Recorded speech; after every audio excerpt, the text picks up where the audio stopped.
Today's episode is brought to you by thisdayintheNFL.com. Celebrating football's greatest moments, one day at a time. Listen to classic broadcasts, explore historic games, and keep the legacy of the NFL alive at thisdayintheNFL.com.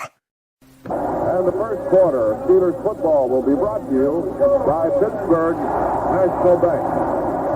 Steelers won the toss and elected to receive. They're wearing their black jerseys tonight.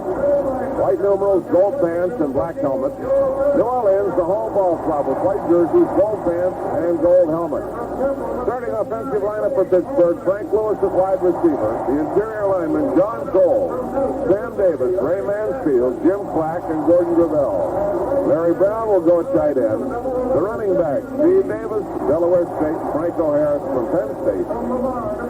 Wide receiver, Ronnie Shanklin from North Texas State. And the homegrown product appearing here tonight as the starter, Terry Bradshaw. 5-year veteran quarterback for the Steelers from Louisiana Tech, where he was just something else.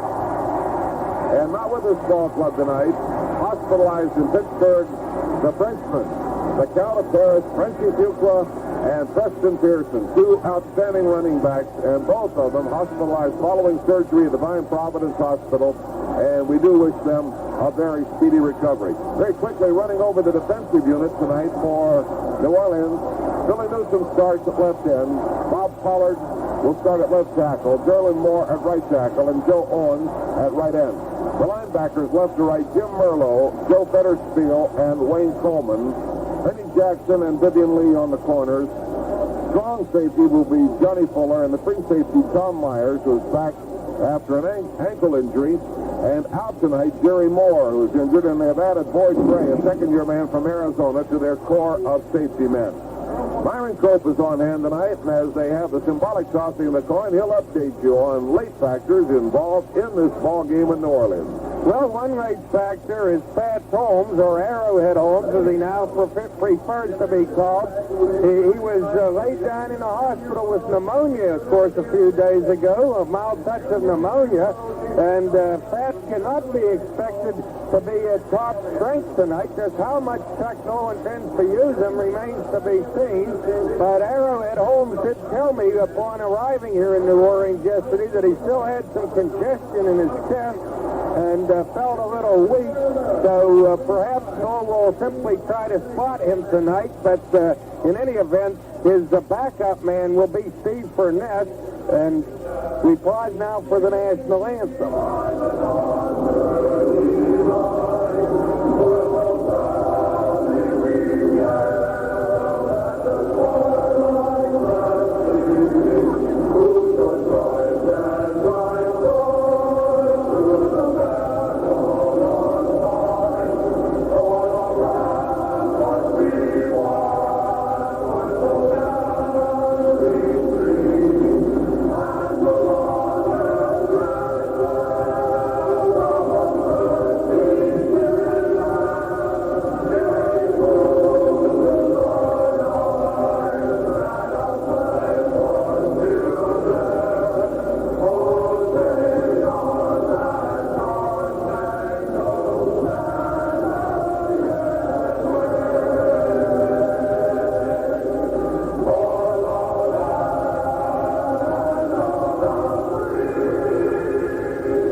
That Steeler tackle situation on the defensive line is problematical.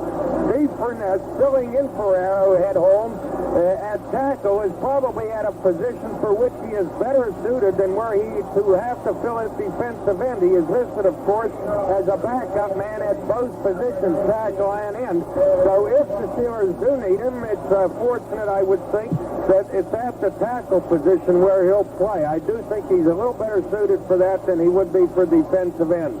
And as I said, it's just anybody's guess how much Arrowhead Holmes will play tonight. He does still have congestion, and he had that viral pneumonia, and he cannot be expected to be 100%.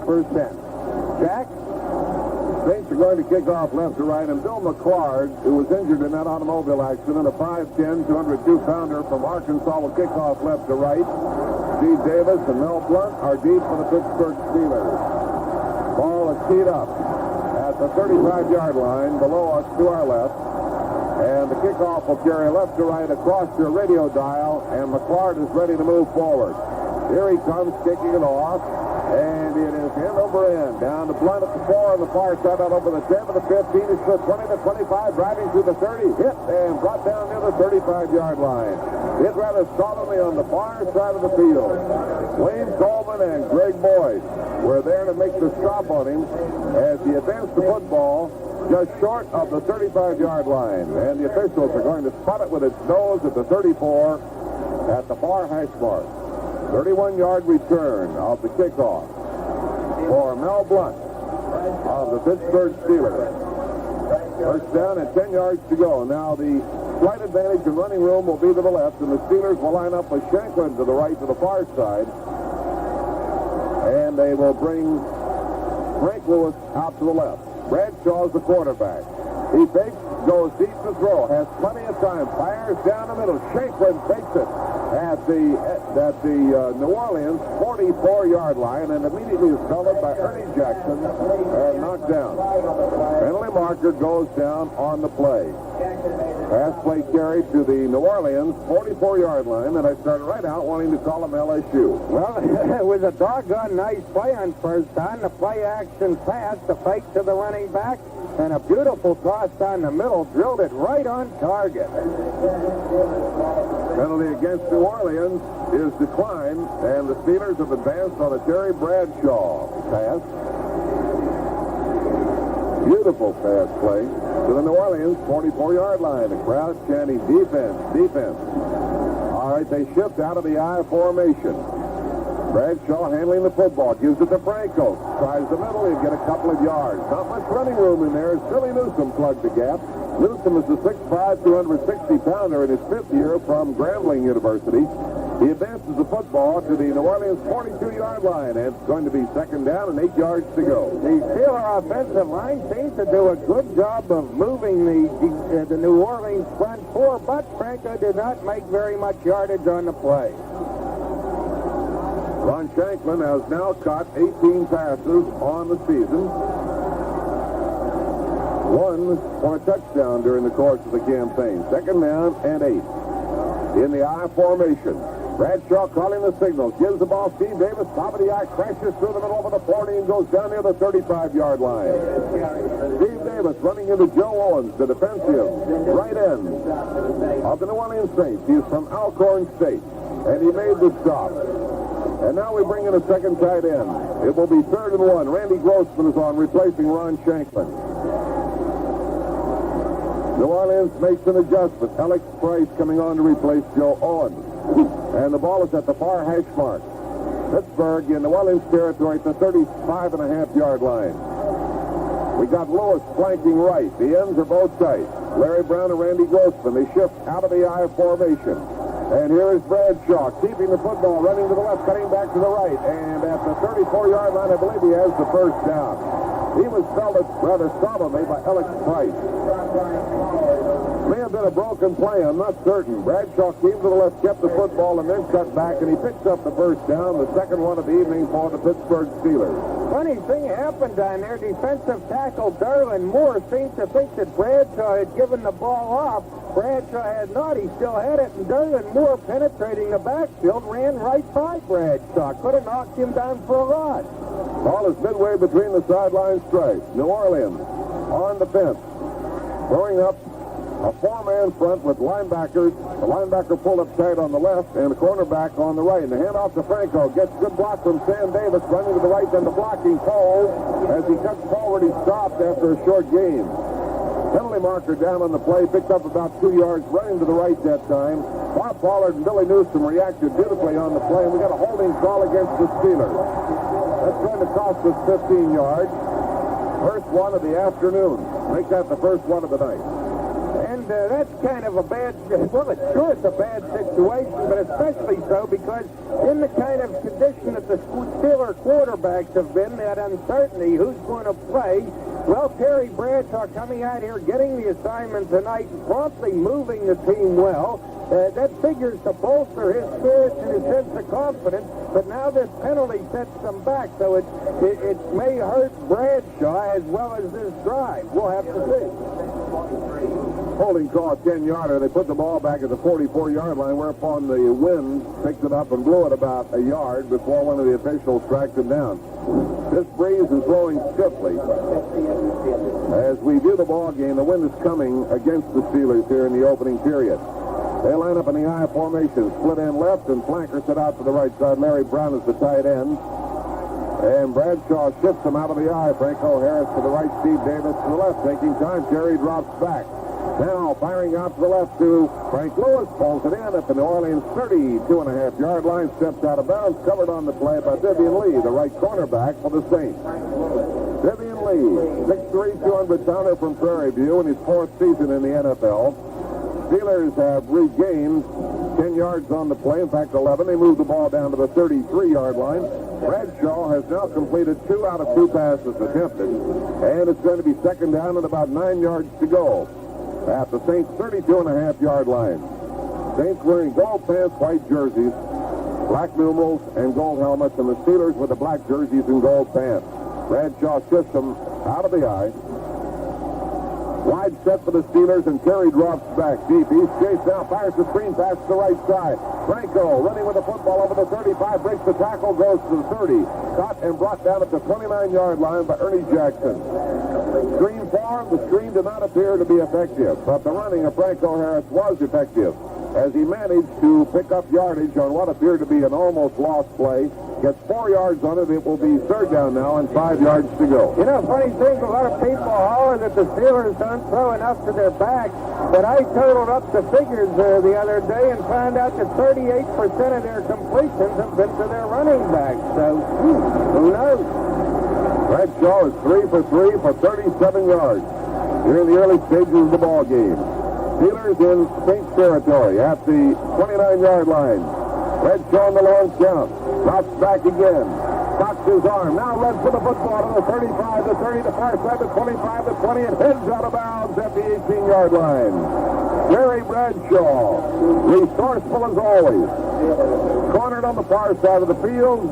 Ernie Jackson was over there, and they chased him out of bounds. He stepped out at the 17.5-yard line. It will be a first down and 10 yards to go. Bradshaw had great pass protection all day to throw that time, but he would have been foolish had he not run with the football because the entire far side of the field was devoid of Saints. There wasn't nobody over there, and he had a lot of running room.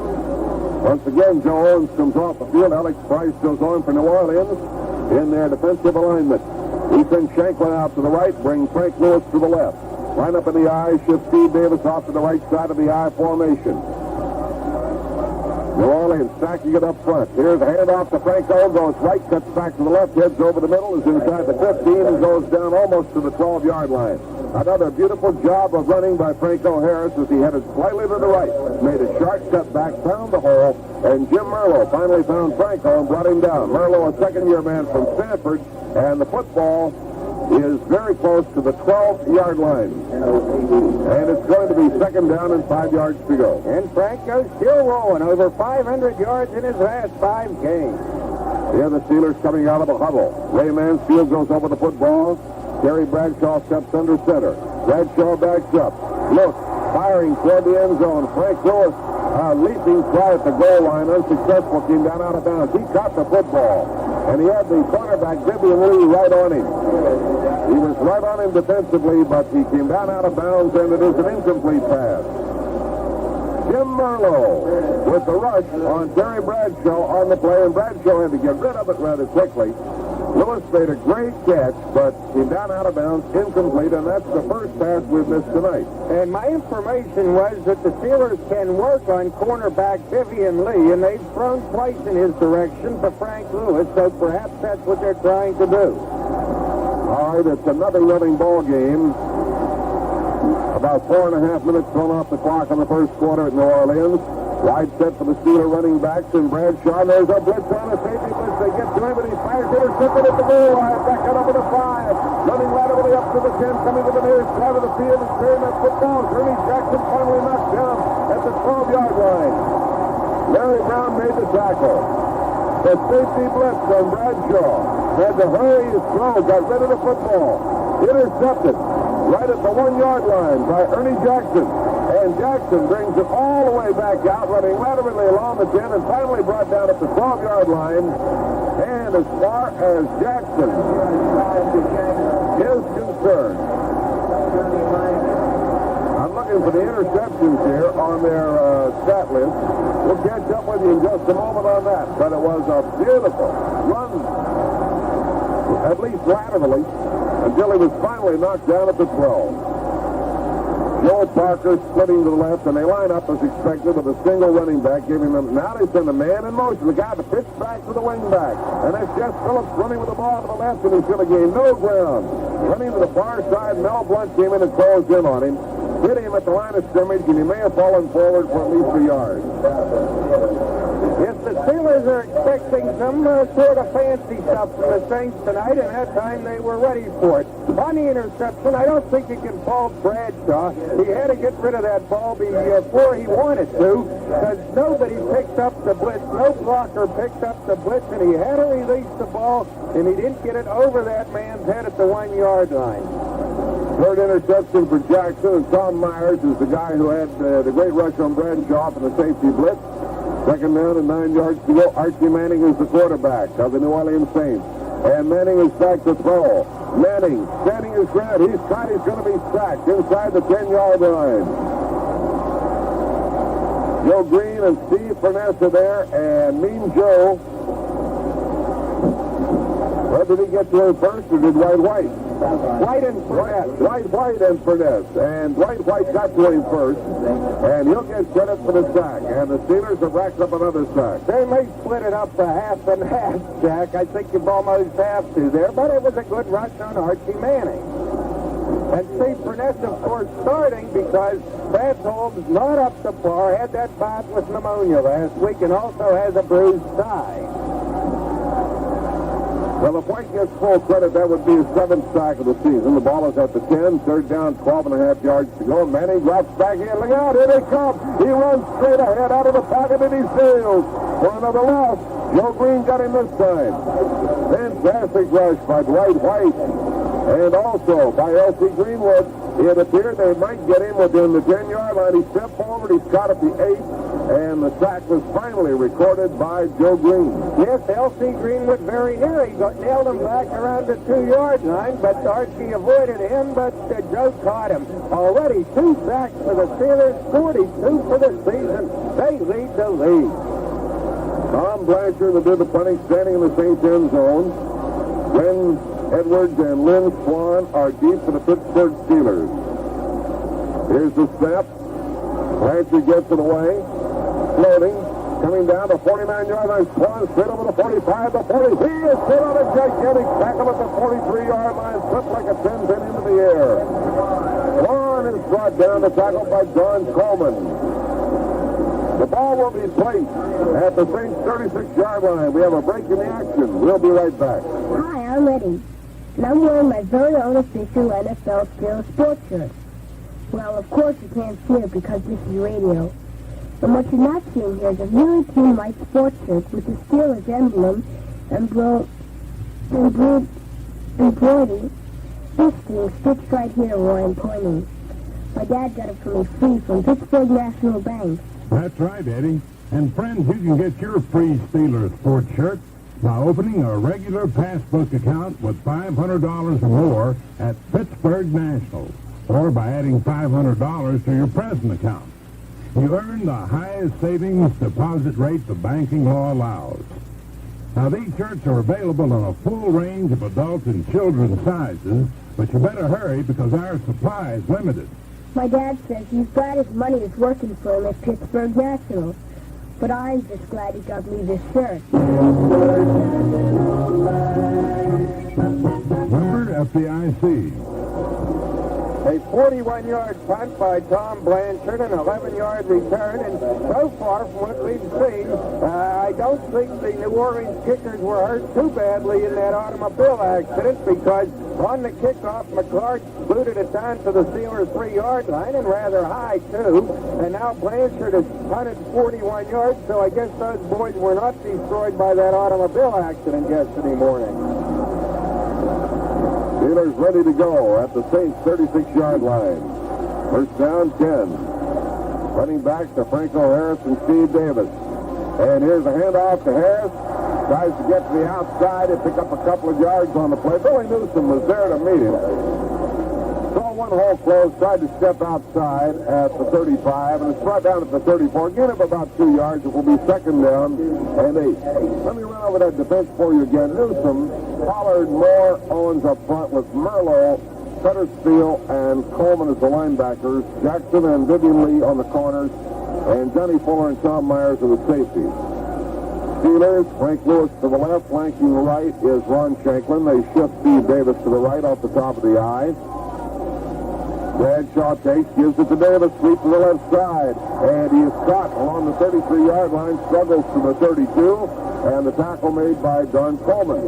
Wayne Coleman, the linebacker for the New Orleans Saints. Coleman, 7-year man from Temple, is the veteran of their linebacking corps, which has a lot of youth in it. Don Coleman will back him up, a former defensive end, a rookie from Michigan. And so Wayne Coleman gets that tackle. The ball is marked at the 31-yard line, third down and 5 yards to go. So the Steelers face third and long yardage play. They line up. Larry Brown is the tight end. Shanklin wide to the right is the flanker. Split left is Frank Lewis.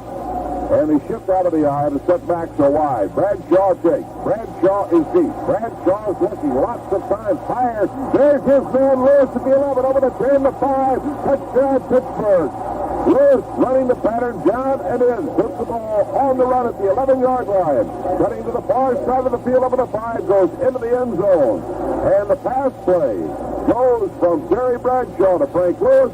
It covers 31 yards downfield. And for Lewis, it is his 25th catch of the season and his 4th touchdown catch. And he caught that ball right in front of Tommy Myers, a well-regarded safety man. Left Myers sprawled on his face and pulled it to the end zone. All right, here is Girello with the point after try. It is up into the wind. It is good. Steelers have the lead, 7-0, and with a break in the action, we'll be right back. Friends, this is Al Allen. Now you can get an official NFL sports shirt, the same shirt worn by the Steeler players and coaches, free from Pittsburgh National Bank. Just deposit $500 in a regular passbook account. You earn the highest savings deposit rate the banking law allows. The shirts are available in a full range of adult and children's sizes, and we'll mail your shirt right to your home. But hurry, our supply is limited. Come into any of our convenient offices and open a new account or add to your present one today. So whether your game is football, golf, or just looking handsome. Pardon me, sir. Are you a professional football player? Get your official NFL Steelers sports shirt from Pittsburgh National. After all, everyone plays a better game with money in the bank.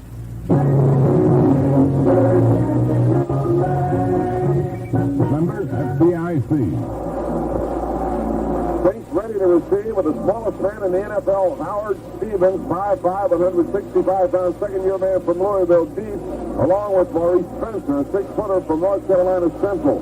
Bradshaw is 4 for 6 passing with 1 interception. He's totaled 68 yards and 1 touchdown, and running, he's carried twice for 14 yards.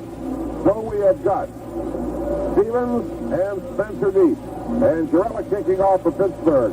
They're high, coming down to the 13-yard line, out over the 20, the 25, the 30, driving forward. It's Howard Stevens with the football. An exciting little player coming up short of the 35-yard line. And the tackle for the Steelers made by Lauren Taves.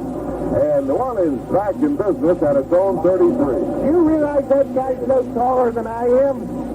5'5"? I wonder what would happen if Lauren Taves hit me. I wonder what would happen if you ran into that young man by the name of Howard Stevens. Well, probably just as bad. Okay, New Orleans out of the huddle. Archie Manning, 4-year veteran from Ole Miss, is the quarterback. And they'll lie with 2 men to the right. They've got a wingback set to the right side, and now he's in motion. They flip a quick pass out to Joel Parker. Man in motion, moving out to a wide position. He takes it, goes forward over the 35 and up to the 40-yard line. Steve Furness makes the stop. Furness and Shirley Davis slated to play in place of Ernie Holmes tonight. Archie Manning trying his first pass and completing it. Gains 8 yards, second down 2. Lawrence James has replaced Jack Ham, the linebacker for the Pittsburgh Steelers. Now let's see what they're going to do. Joel Parker goes wide to the left. They bring Bob Newland out to the right, and they're using 2 regular setbacks. Pittsburgh with a 5-man front, basically. Manning on the long count. Gives a deep handoff back here to Jess Phillips. No, check that one. Alvin Maxson, the rookie from SMU, and he's nailed running to the left along the 37-yard line. Andy Russell made the stop. Dwight White on the rush. Great play. Great play by Dwight White. Just raced in there, flew through the air. Tremendous quickness. Did not make the tackle, but knocked the guy off balance for Andy Russell to make the stop. That's a big play when they are second and about 1, second and 2. Now they come up and look at a 3rd and 6. And they deploy Bob Newland to the left, bring Joe Parker to the right.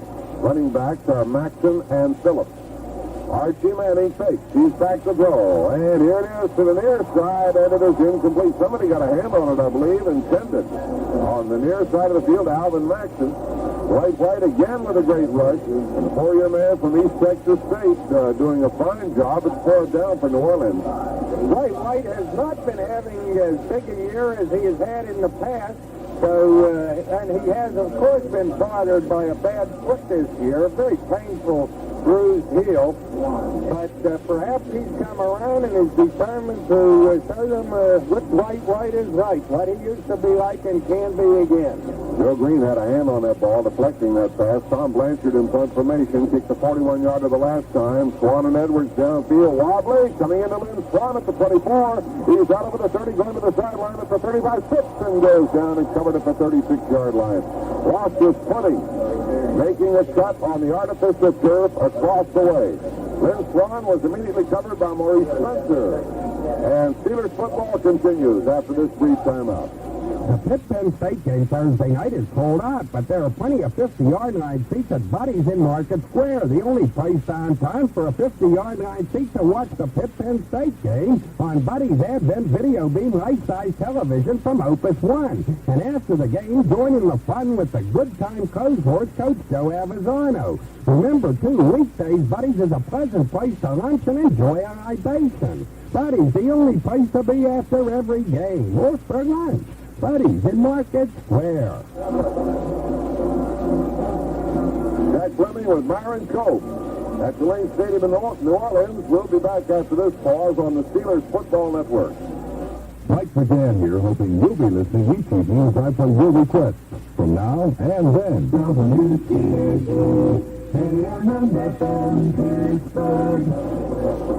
In the 10 minutes that have elapsed in this ballgame, the Saints have had the ball twice. They have not been able to record a first down. The Steelers defense has been superb, and of course the Steelers lead 7-0 thanks to a 31-yard touchdown pass. Terry Bradshaw hitting Frank Lewis at the 12-yard line, approximately the 12, I do believe, and Lewis holding to the corner of the end zone and making it.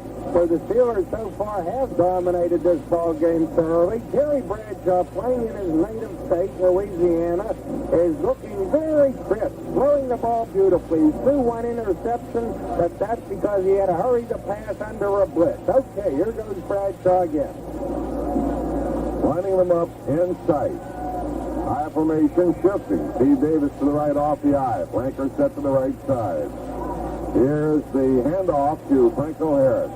Fires it off the right side. He'll get about 2 yards. Advancing the football to the 38-yard line. Jim Merlo, 225-pound left side linebacker from Stanford, makes the stop. And Franco has picked up 2 yards, and it will be second down and 8 yards to go for the Pittsburgh Steelers. They lead 7-0 in the ball game, and we have 4:45 remaining to play in the opening period. Nice to have you with us tonight as we bring you the play-by-play coverage from Tulane Stadium in New Orleans. Over 70,000 on hand. Running backs are set wide, ends are tight. Flanker right for the Steelers. Now they shift and bring Franco Harris directly in behind the quarterback, taking a lot of time. Rule out. Bradshaw, right side of the 40, and is missed on a tackle, goes out of bounds at the 41-yard line. Bradshaw, Ernie Jackson, and Jim Merlo pursuing, stepped away from Jackson. Merlo cornered him, sent him out of bounds. Gordon Gravel blocking that time, the third-year man from Brigham Young. And the ball is at the 41-yard line where it is going to be second and 5. It's solid block by Gordy Gravel, and I thought Bradshaw would make even more yardage. What was Gravel doing such a nice job on the far side, but it's third and 5 yards to go.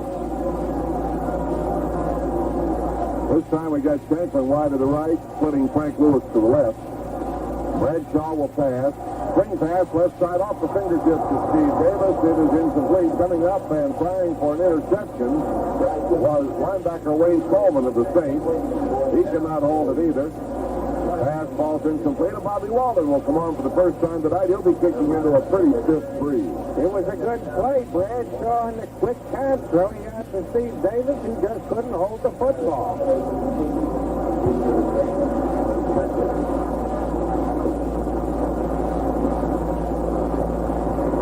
Stevens, Spencer, and Farasopoulos are deep for the New Orleans Saints.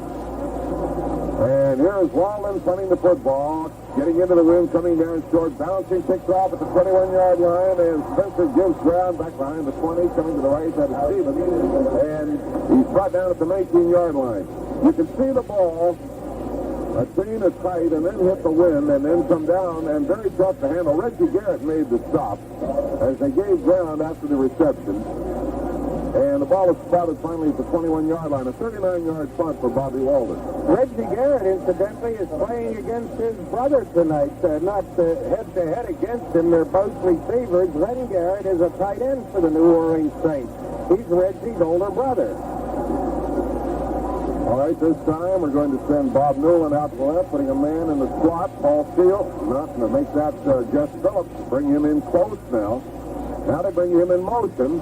And the give is to the one setback, and Alvin Maxson drives forward over the 20, back to the 21. He may pick up a yard out to the 22-yard line, sort of submarining under the pile-up of black jersey. Steve Furness made the stop. Keep in mind that Furness is in there for Arrowhead home. Been racked up with a virus all week long. Yes, actually viral pneumonia, and perhaps is just not up to par yet, but I suspect we may see some of them tonight. Second down and 8 yards to go. Wide men in either direction, 2 setbacks, and a big draw. Now Manning throwing, and the pass is incomplete at the 41-yard line. Intended for Bob Newland off his fingertips. J.T. Thomas covered the play for the Steelers. Pass was incomplete.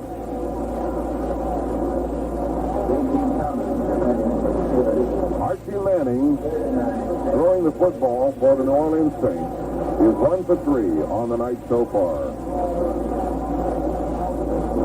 He's backed up by Larry Sipper. We saw Sipper quarterback in the club in the preseason game, a rookie. Bobby Scott is another of their backup quarterbacks.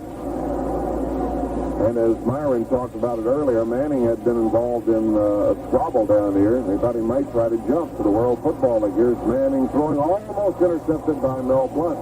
Sending the pass for Joe Parker too high at the 35-yard line for Blunt, who went up in the air for the football. Now we're getting a penalty marker down on the play. Defensive holding against the Steelers. That will cost Pittsburgh 5 yards and a first down. New Orleans will get its initial first down of the ball game, and the Steelers will be hit with their second penalty, total of 15 yards. Moves the football forward to the 27, first and 10. Well, it's a good thing Mel Blunt didn't intercept that pass, because it would have been racist. Tell her how they make Mel Blunt feel better, but he had a good crack at an interception.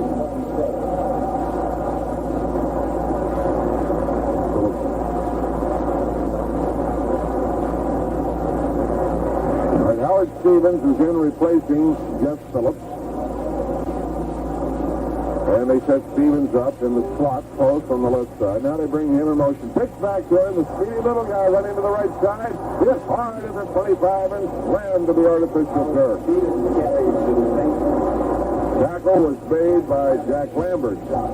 But the runner was pretty well cornered by a fine defensive effort by the Steelers. L.C. Greenwood had cut him off at the pass, about a 2.5-yard loss on the play. Second down and 12.5 yards to go. Now that is the same fellow running with the football that we told you. 5'5", 165 pounds. No bigger than Myron. What's your weight? I'm 138 soaking wet. Well, he's got a little weight on you anyway.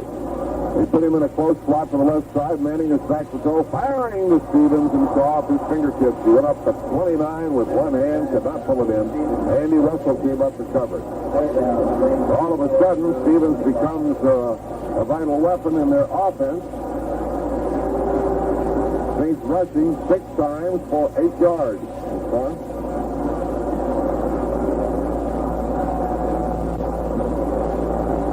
6 times for a -8 yards. Your defense is just superb tonight. And that play that Stevens went in motion on and took the ball, actually they were running out of a double wing that time, which they will frequently show. Warren Hayes replaces Steve Furness, giving his 4 linebackers. Lambert stunning a little, now dropping back, and the handoff is given to Alvin Maxson. He finds running room straight up the middle of the 35 and on out to the 40-yard line. Finally stopped by Glenn Edwards, the free safety. Going to spot the football about a half yard short of the 40 at the 39.5-yard line. 14-yard gain for the New Orleans Saints. Alvin Maxson, rookie from SMU, carried the ball. Second first down tonight for New Orleans. And now Furness is back in, replacing Lawrence Hayes. They're having trouble keeping the football located. The wind is blowing it around. Saints are ready to go now. 7-0 in favor of the Steelers. High formation. Manning gives to the top of the eye, and this is Jess Phillips. Plowing ahead for about 3 yards. He'll be to the 42-yard line.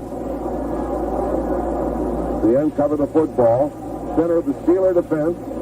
Anchored by Dwight White, Mike Wagner making the stop. And the ball is at the 42.5-yard line. Second down and about 7 yards to go. They pick up 3 yards. Phillips is a 7-year veteran from Michigan State.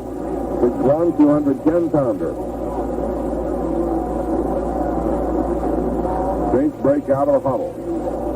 Thompson, Cup, Gideon, Racely, and Morrison are the interior linemen. Paul Steele is their tight end, a rookie from Michigan. And here it is. Look out, they may pass the football. Given to Joe Parker on the end around. He can find no one to throw to, and he is caught and thrown. Back at the 36-yard line, Jack Lambert and Joe Green make the stop. So a deep handoff coming left to right. Had his arm cocked. Parker wanted to get rid of the football. The rookie from Florida was trapped and brought down. And the loss takes the ball back to the 37-yard line. Well, it's not a quarterback sack, but it's a sack, I guess.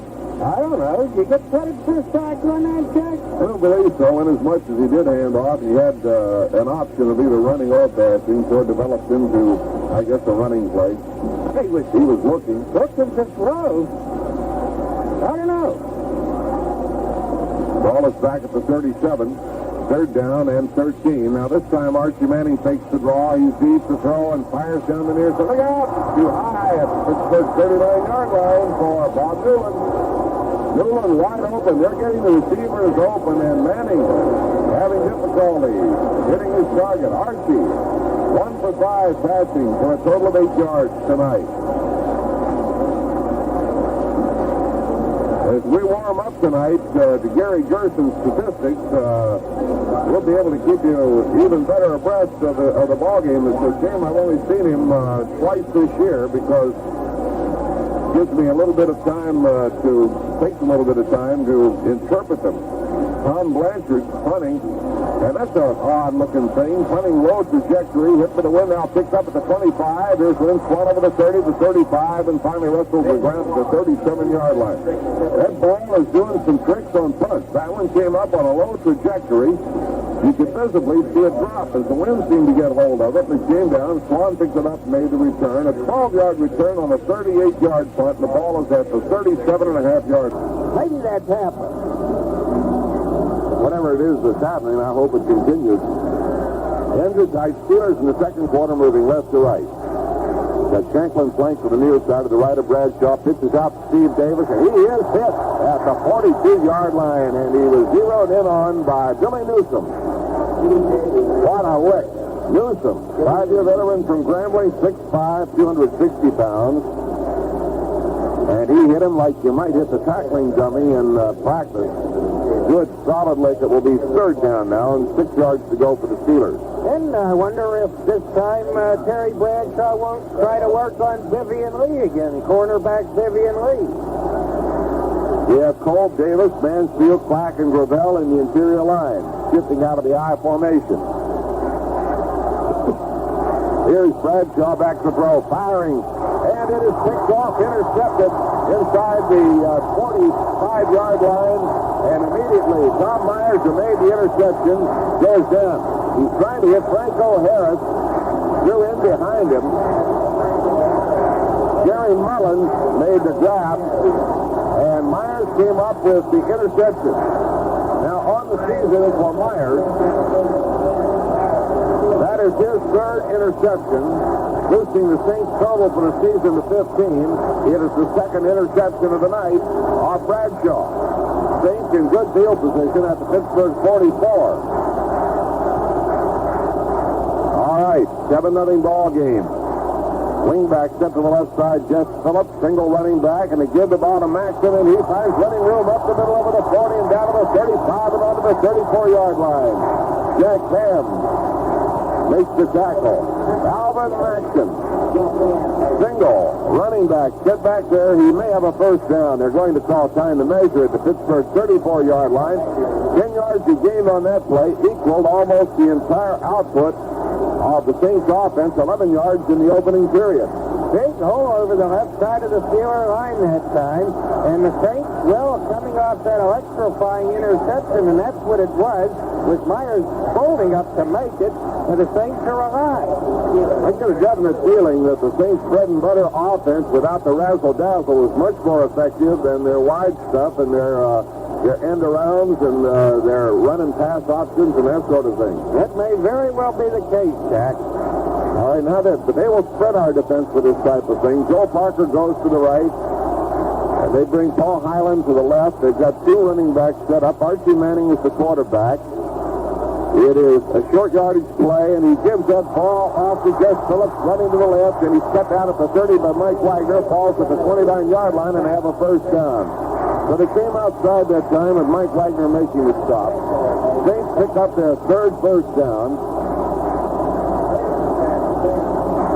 And we were right at the top of this stadium in some sort of a metal and wood radio facility that just shivers and shakes with this crowd. It's the weirdest feeling I've ever had. Well, it's a very noisy stadium, too, especially when they start stamping out there. We sit here, it's like sitting on top of a vibrator. It just vibrates the whole game. All right, they've got a double wing situation with a man split to the right and a single running back. Now they bring a wing back in motion, and they pitch the ball back in. Look out, they're in trouble. Like I told you, Jess Phillips goes down. And there it is, getting away from the bread and butter stuff, and they have lost back to the 35-yard line as White White and Andy Russell. The Pittsburgh Steelers appear to be perfectly geared to meet anything that they do from that wide stuff. And that time, they brought that wing back in motion to the left, pitched it back to him, and there were Steelers all over him as they faced second down and 16. I asked Chuck Noll before the game if he would have to put in special defenses for this razzle-dazzle offensive material, and he said no. We don't do anything different. We just do it right and we'll stop it. Ball is at the 35 now to second down and 16. All right, this time Bob Newland goes wide to the right, and they put a man in the spot. Paul Steele out there, and now Manning rolling right. Look out, he's keeping to the 35, to the far side, the 30, and goes out of bounds at the 29-yard line. Chased out over there by Jack Ham. Archie Manning running with the football, brings it back down to the Pittsburgh 29-yard line. And it's going to be third down and 10 yards to go for New Orleans in Pittsburgh territory, and the Steelers lead at 7-0. With 11 minutes and 51 seconds remaining in the second period. Ball is marked in at the far hash mark. And the Steeler defense getting set. Joe Green talking momentarily with Dwight White. And now they await the Saints coming back to the line of scrimmage, and here's New Orleans. Wide man to the left is Bob Newland. Man in the slot on the left side with a single running back, and now they split Parker out further to the right. Very wide in both directions. Archie Manning on the long count, drops straight back. The rush is on now. He runs out of the pocket there after him. Here's Green making a diving stab at him at the 25. A flag downfield.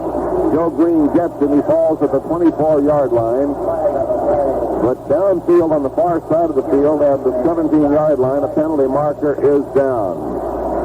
So something has been detected, and possibly against the Steelers. And it is defensive holding against the Pittsburgh Steelers. That will cost us 5 yards and the first down. New Orleans gets its fourth first down of the evening, and 2 of them have been on defensive holding call. And Archie Manning is learning something about the speed of the Steeler front four.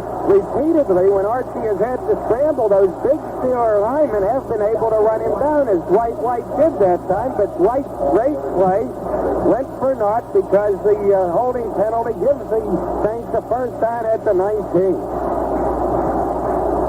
All right, the Saints lining up in the I. Alvin Max on the inside back. Jess Phillips at the top of the I. Slot left formation. Archie Manning giving it off to Phillips, and he is nailed beautifully. Fine defensive play by Andy Russell at the 22-yard line. Let's see where they spot the football. Lost for about 3 yards. It's going to be second down and 13 yards to go for the New Orleans Saints at the Pittsburgh 22-yard line. And that holding call, we understand, was against Jack Ham, Steeler linebacker Jack Ham. So the Saints now facing second down and 12 yards to go at the 22 of the Steelers. Phillips now has 5 carries. He is net at 0 yardage. Flanker right, split end left, and Manning drops back. Now Manning runs to the right. Manning still looking. They ask him. He fires, almost intercepted. What's the ruling? Right on the sideline, a diving catch. Now let's see what the ruling is going to be. Jack Ham made the diving catch on the far side of the field. It's Pittsburgh's ball. Jack Ham made a diving catch. Alvin Maxson was the intended receiver. And the Steelers take over. For Ham, his 4th interception of the season. The Steelers' interception total is up to 21. We have a break in the action, ladies and gentlemen. We'll be right back.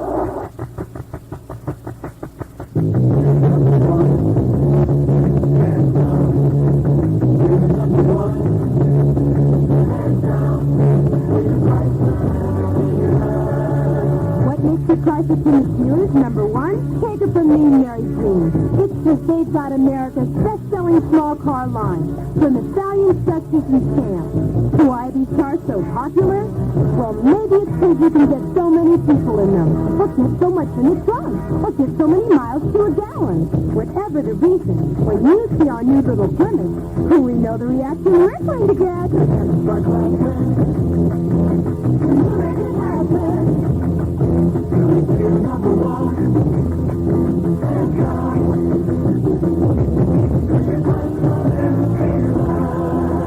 Pick up your Steeler booster kit containing bumper stickers, Steeler schedule, and Steeler media guide from your Steeler and Chrysler Plymouth dealer.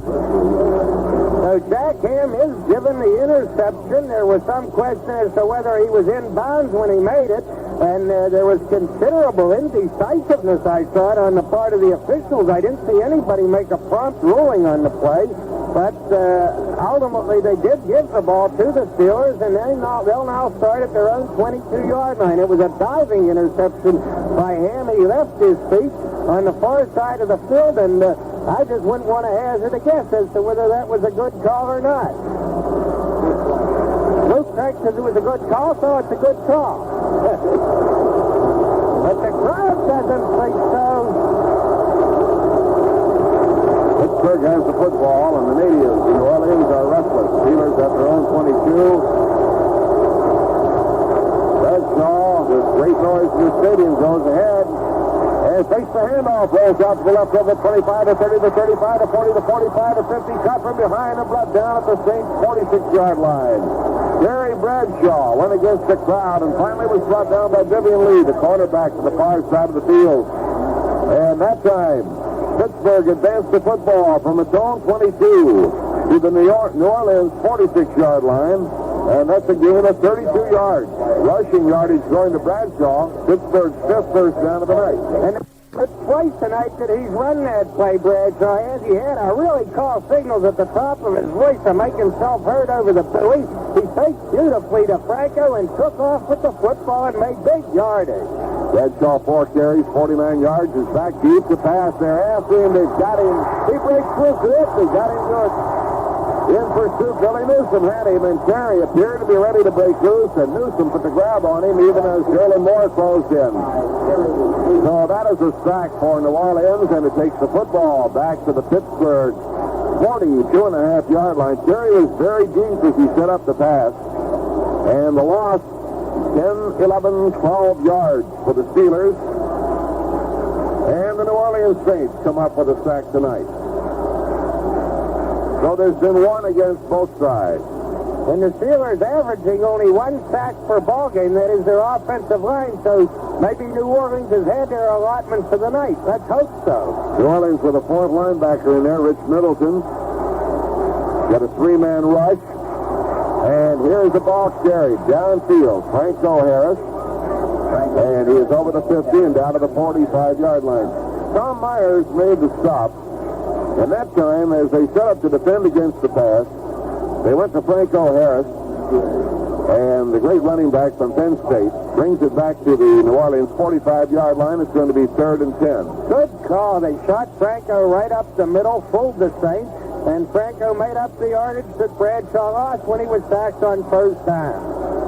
13-yard gain as they switch personnel. They take a linebacker out and throw a defensive lineman back in. They're in a four-man front once again. 3rd and 10. Pittsburgh at the New Orleans 45. New Orleans almost offside.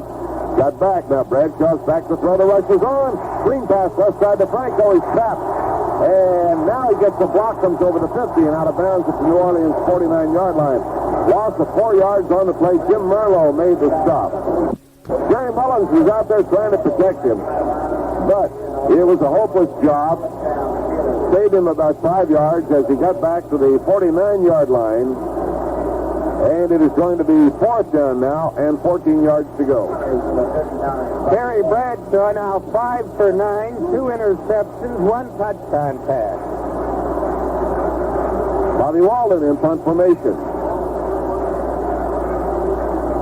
New Orleans set up deep. Howard Stevens is the deep man, and Walden kicks it with a wind very high. Stevens backs up, takes it at the 6, gives ground behind the 5. He's hit, struggles forward. He's back up to the 6 or 7 yard line.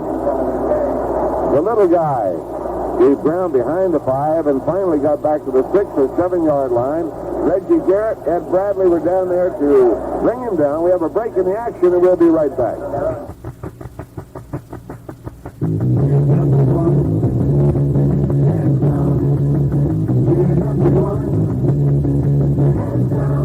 That's your Chrysler Plymouth Steelers, telling you we've got America's #1 selling small car. The reason? Our valiant gestures and stamps. But we don't stop there. We've got the new small Fury, Fury Sport.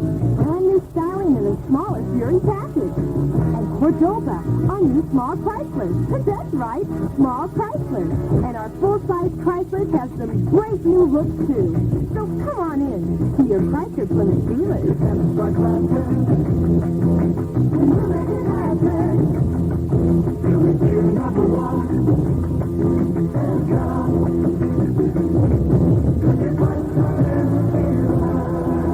Pick up your Steeler booster kit containing bumper stickers, Steeler schedule, and Steeler media guide from your Steelerland Chrysler Plymouth dealer. Beautiful punt by Bobby Walden, 44 yards and very high so that the coverage was down there, and Howie Stevens, only 5 feet 5, Fielded by about 5 tacklers. He made a 1-yard return. The Saints in the hole at their 6-yard line. The Steelers defense, famous for scoring points itself, has an opportunity now. New Orleans right to left at the Saints 6-yard line. Archie Manning is the quarterback. 2 running backs. And he gives the ball to Alvin Maxson, and Maxson plugs straight ahead. He'll pick up a couple of yards, bring it to the 9-yard line. Punt carried downfield 44 yards. There was a 1-yard return. And now the Saints advance at 2 yards. Steve Furness makes the stop. Furness goes 6'4", 255. Third-year man from Rhode Island. Playing in place of Ernie Holmes. Second down, 8 yards to go. Saints with flanker to the right, split end to the left. And the give is again to Maxson. Very little running room. Brought down at the 10-yard line. And they uncover the ball. And down at the bottom of it, Furness, Joe Green. L.C. Greenwood had a shoulder over in the play. The ball will be spotted at the 11. It's going to be 3rd and 5. Steve Furness playing opposite Jake Cupp. Offensive guard Jake Cupp, an 11-year man, a former teammate at Washington of Ray Mansfield. Furness is holding his own. Here's a pitch out to the right side. Jess Phillips running with the football, turns the corner at the 10, dives forward over the 15. He'll have a first down, I believe. Very close to it as he was tracked down running to the far side of the field by Jack Ham. Left side linebacker of the Steelers. Let's see what they do with the football. They have called time, and it's going to require a measurement as the sticks are brought in a short distance at the far side of the field. Peering intently at the football over there. What is the decision? It is short by an inch. We're going to pause now for station identification. I'm Tom Lyons, and I'm right here every night at midnight to keep you company all night long.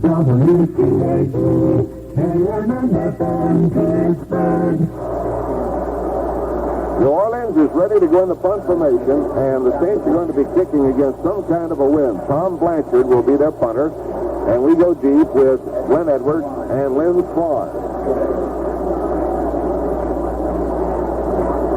Blanchard standing at his own 2-yard line, awaiting the snap of the football. Big, strong wind against him. He takes his time, gets an extra step, kicks a low trajectory. Good kick. All the way down to the 35. Swan takes it. Ball goes down, gets up, and the play is whistled dead. Swan went down. Apparently, one Saint diving in there tabbed him, and Maurice Spencer going to get credit for the tackle. And let's see, they come up officially with Don Coleman. 50-yard punt against the wind. And now a clipping penalty to be marked off against the Steelers. A 15-yarder from the 34-yard line back to the 19th. We're running into some kind of misfortune with penalties tonight. 35 yards total. And it reminds me of the fiasco I watched at Blacksburg, Virginia Saturday afternoon after West Virginia taking a 22-21 lead with about a minute and a half or less to go. And the officials in that time hit the Mountaineers with 3 15-yarders, Myron. 3 of them. I'll have to tell you more about that later. Some kind of an afternoon at the 19-yard line. Bradshaw handing off, and the Steelers plowing straight ahead. Franco Harris, the ball carrier, to the 24-yard line. Billy Newsom at the bottom of the play for the New Orleans Saints, and Franco will pick up a solid 5 yards. Second down and 5 to go. Well, the Saints really got out of that bad hole with that punt, 50-yarder by Blanchard, and then the penalty of 15 yards. So they got out of a lot of trouble there. Indication there that if you keep the ball low against this wind down in the depths of this big stadium, you may not get into as much trouble as if you kick it high. Here's Bradshaw stopping short, firing open man's off the football. Larry Brown at the 44-yard line, right open down the middle, and he leaps into the air and kicks his feet in disgust. 4-year veteran from Kansas had going wide open, straight down the middle. The pass appeared to be on the money, and he couldn't hold it, and it falls incomplete. Well, Larry is just beside himself with disgust because not only was the ball right there, not only was he wide open, but he had ample running room out ahead of him. The play, I'm sure, would have gone for at least 30 yards, maybe a lot more.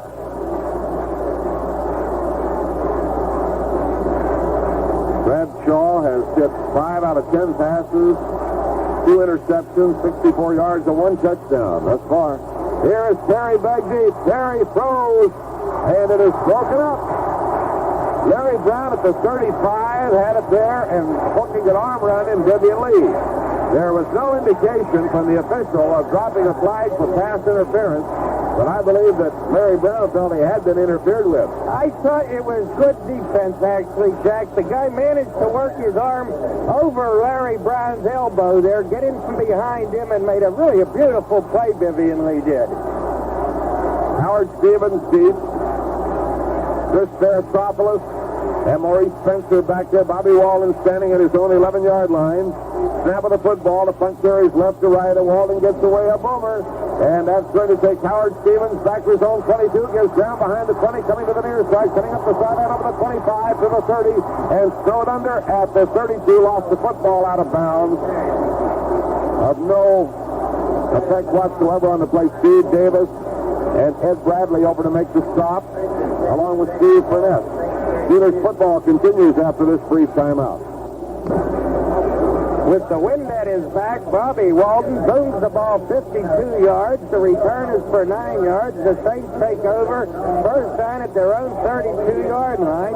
And the score, of course, is 7-0 the Steelers. The Saints thus far, and there are 6 minutes remaining in this first half, the Saints have not been able to mount much of an offense at all. As Jack has pointed out, the Steelers seem very well prepared for the razzle-dazzle that the Saints repeatedly have tried to throw at them in the form of rather unusual formations, the double wing and lots of deep stuff, the deep handoffs, deep pitch, and that sort of thing. But the Steeler defense has been up to it. One offense with 6:01 to play in the first half. Steelers leading 7-0. New Orleans at its own 32-yard line. Double wing back with a split end out to the left side and a single running back. And now the wing back, Jeff Phillips, goes in motion. A handoff straight ahead, Jerry Alvin Maxson. And he picks up yardage. Penalty marker goes down. Brought the ball up to the 36.5-yard line. A gain of about 5 yards. Get a holding call against New Orleans. That will be the first penalty on the Saints tonight. L.C. Greenwood made the tackle. 6-year veteran from Arkansas A&M. And a 10-yard mark-off coming up against the New Orleans Saints. Officials are bouncing the ball around. Cannot dribble a football. It's the wrong shape. Now he has it marking off 10. Takes it back to the 21-yard line. Holding. First penalty against New Orleans. So the Saints are looking at first down and 20 yards to go at their own 21-yard line. And let's see what they've got in that interior line. Paul Steele is still playing the tight end position. Joel Parker, a wide receiver. Thompson, Cupp, Gideon, Raisley, and Morrison in the interior line. And here's a draw handoff, and we got him. Alvin Maxson coming ahead is nailed short of the line of scrimmage. Joe Green was there and waiting. And they will give him the 20-yard line for a loss of a yard. Back to the 20-yard line. It's second down at 21 yards to go. A draw handoff, and Alvin Maxson had nowhere to go on that one. Joe Green was waiting. Jeff Phillips comes off the field. Saints come out of the huddle.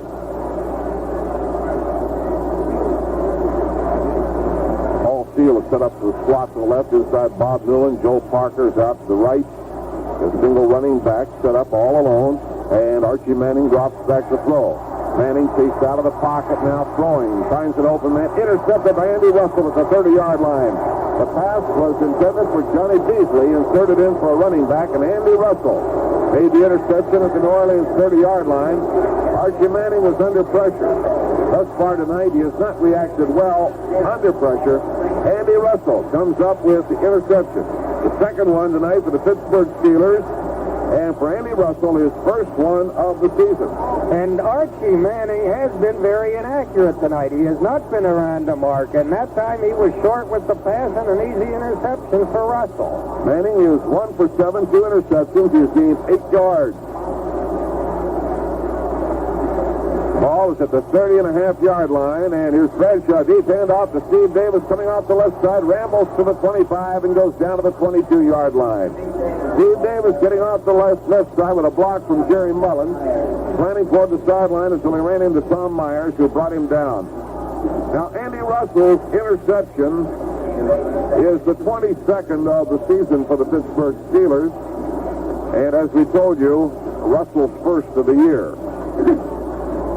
Gain of about 8 yards on the running play by Steve Davis. Randy Grossman has replaced Larry Brown at tight end. Larry Bradshaw, the quarterback, on 2nd down 2 at the New Orleans 22. 4:30 to play in the first half. Here's a handoff fake. Bradshaw has the ball, running to the right. And he's going to keep running over the 20, the 15, down to the 10, and out of bounds on the near side of the field at the 10-yard line. Jim Marlowe chased him out of bounds. And you can see the blockers waiting for a decision from Bradshaw. And out there was Mike Webster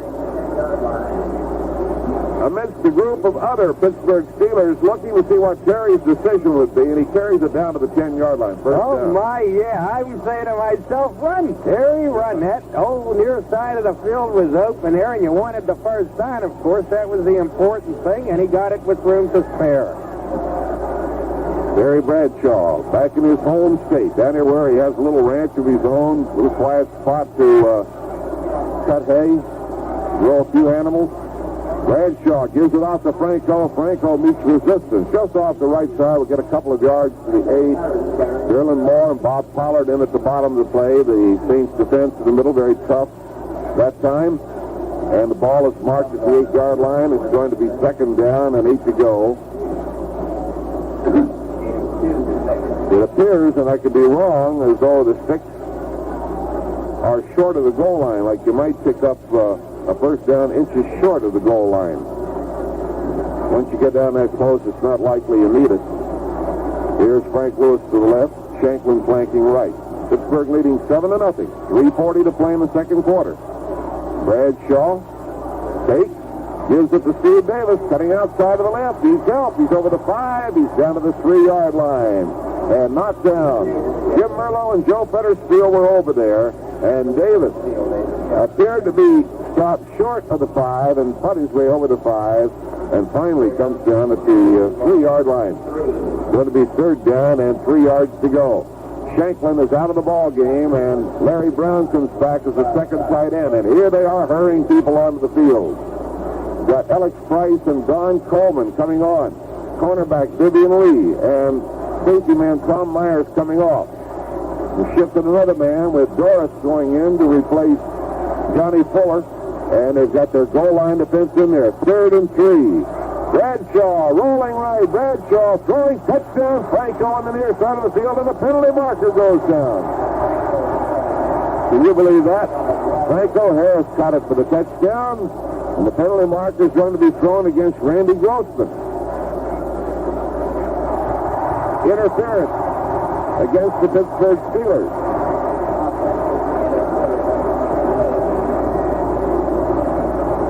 If I were not so impartial in my viewing of this ball game, Myron, I'd say there's a gigantic conspiracy out here to penalize us the length of the field at times. Well, I think they're calling Grossman for pushing off, but in any event, the Steelers lose the touchdown.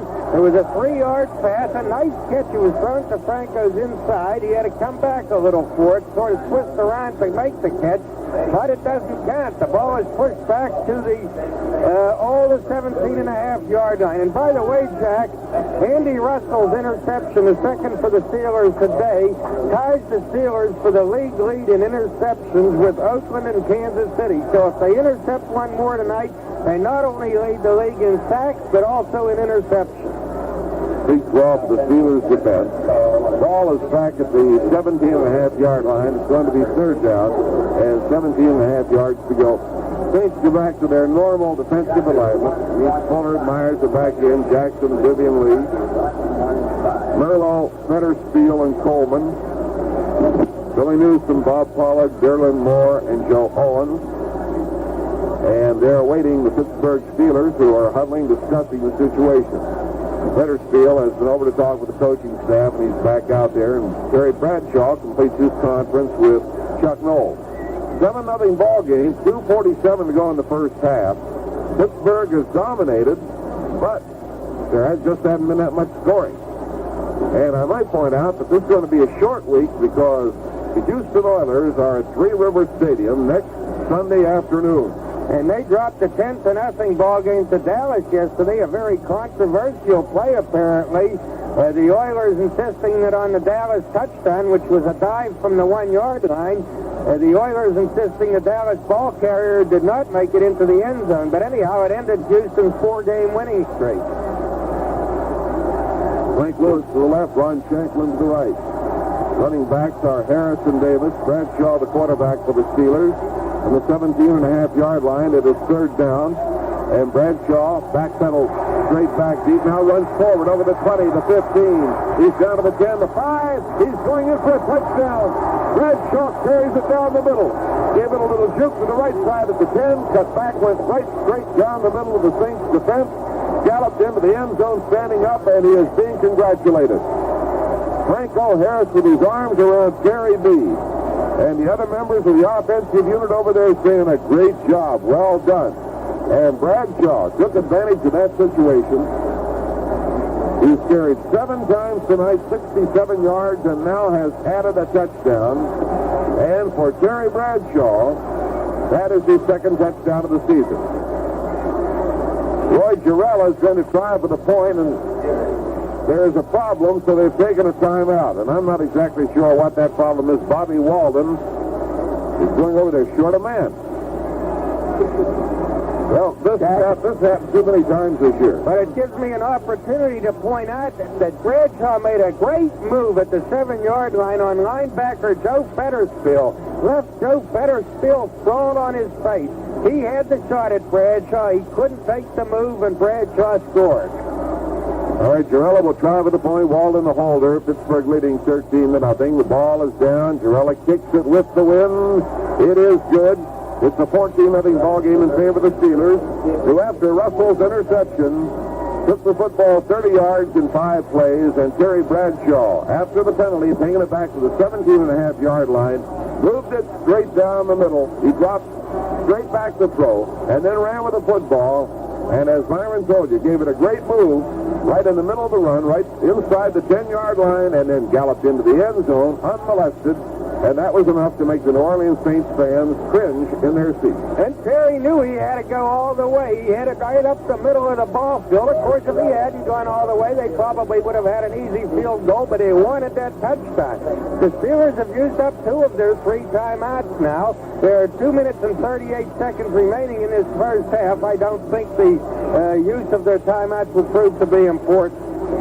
Stevens and Spencer are deep, and Howard Stevens under the ball, 5 yards deep in the end zone. He'll kneel with it. Howard Stevens will take the automatic touchback. 2 minutes, 32 seconds to play the second quarter. Pittsburgh 14, New Orleans nothing.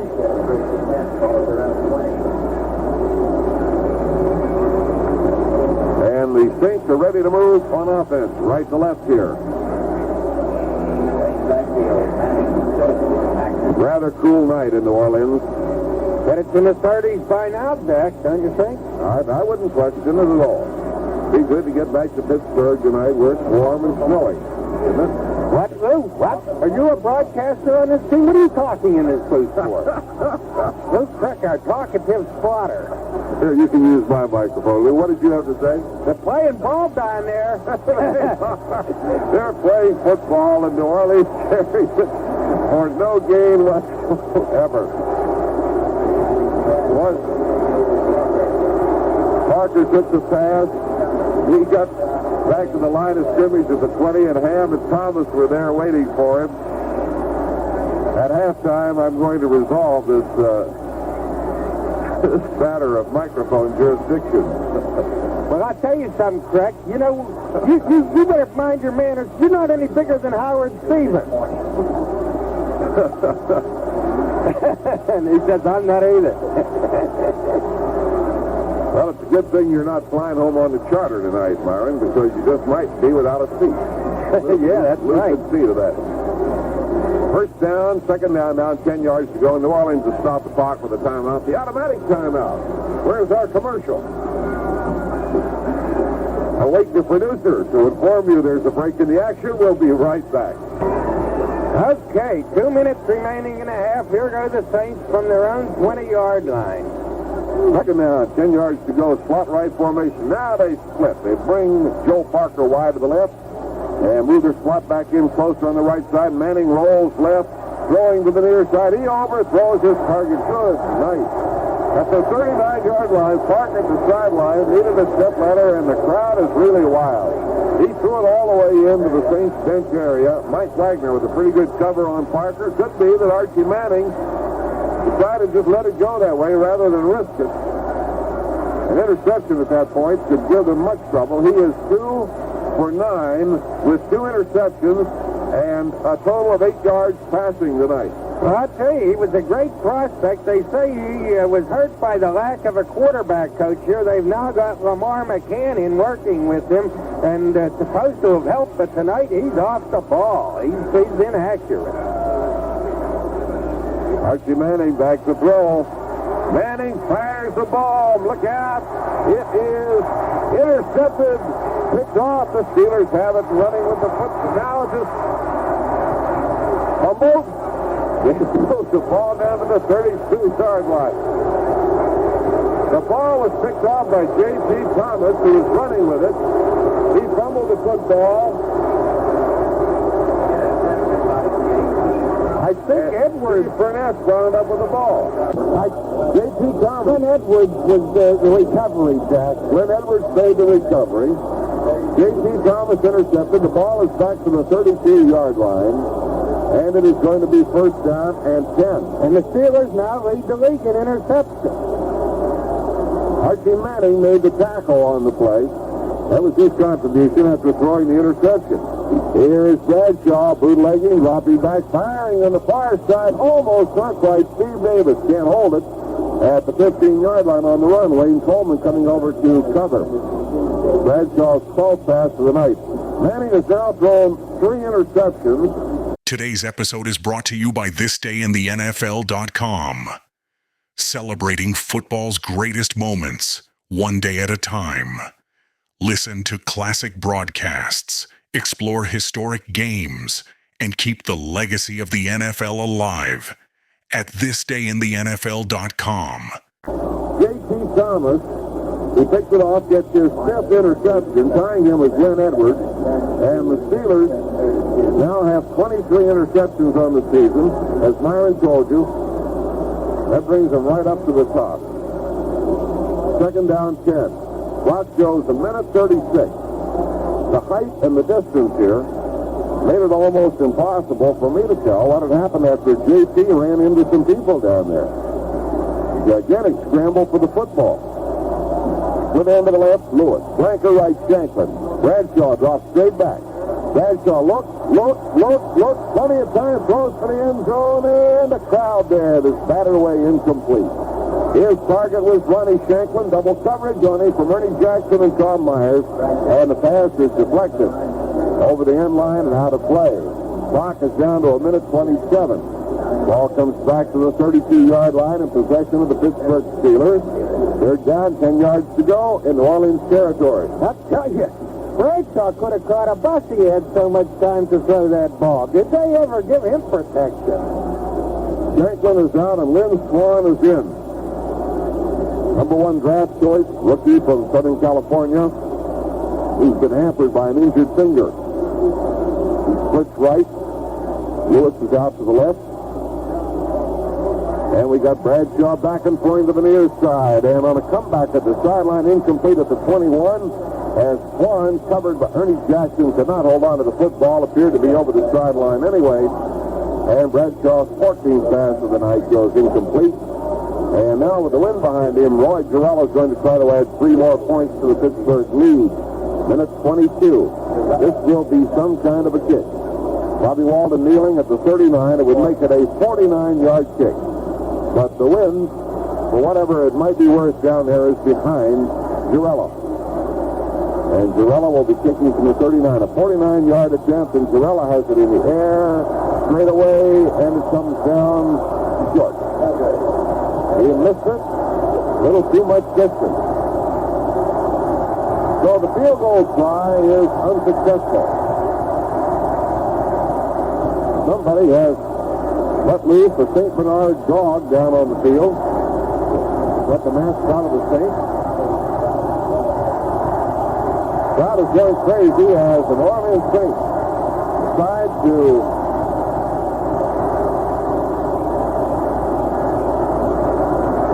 Bobby Scott at quarterback. That's right. They're making a switch. It is going to be Bobby Scott at quarterback. They're playing the quarterback game in New Orleans tonight at the 32-yard line. Here's the handoff. Carried forward over the left side by Jeff Phillips, fighting his way to the 34-yard line.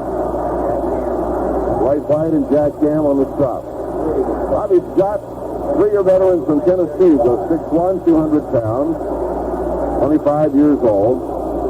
Second down and 8 yards to go. Clock is turning with 54 seconds to play in the first half. Joe Proctor to the right, Bob Newland to the left, and a pair of setbacks. Bobby Scott directs the attack. Gives the ball out to Alvin Maxson. Finds no running room as he is hit solidly by Steve Burnett. Coming into the middle of the line. Penalty marker down. Up at the New Orleans 43-yard line. Apparently against Pittsburgh because J.T. Thomas is stamping his foot in disgust. Personal foul against the Pittsburgh Steelers. The referee at the 35-yard line is ready to step off 15 yards. New Orleans would have a minimum of first downs tonight had it not been for the penalties. 2 automatic first downs. This one will give the Saints a first down. The Saints may have more yardage in penalties in their favor than they've got in total offense. Be interesting to see. And this takes the ball up near the 50-yard line, just across the Pittsburgh territory. Pittsburgh has been penalized a total of 65 yards. And we'll take a look in a few moments at the Saints' total offense. Here they come out of the huddle. They have 8 yards rushing, 29 yards, or rather 8 yards passing, 29 rushing, so they have made more by penalties than they have in their offense. Here is the pass to the far side and complete. The Pittsburgh 39-yard line, a great rush that time put on the quarterback. Now we've got a penalty marker going down. The pass is complete. This one is going to be after the play as Bob Newland went down and over to the sideline, and J.T. Thomas made the defensive play on him. He caught the pass at the sideline. Should have a first down, but back upfield, a penalty marker goes down, and there's a discussion. We're awaiting the preliminary signal. Personal foul, New Orleans. Personal foul, Pittsburgh. They say no play.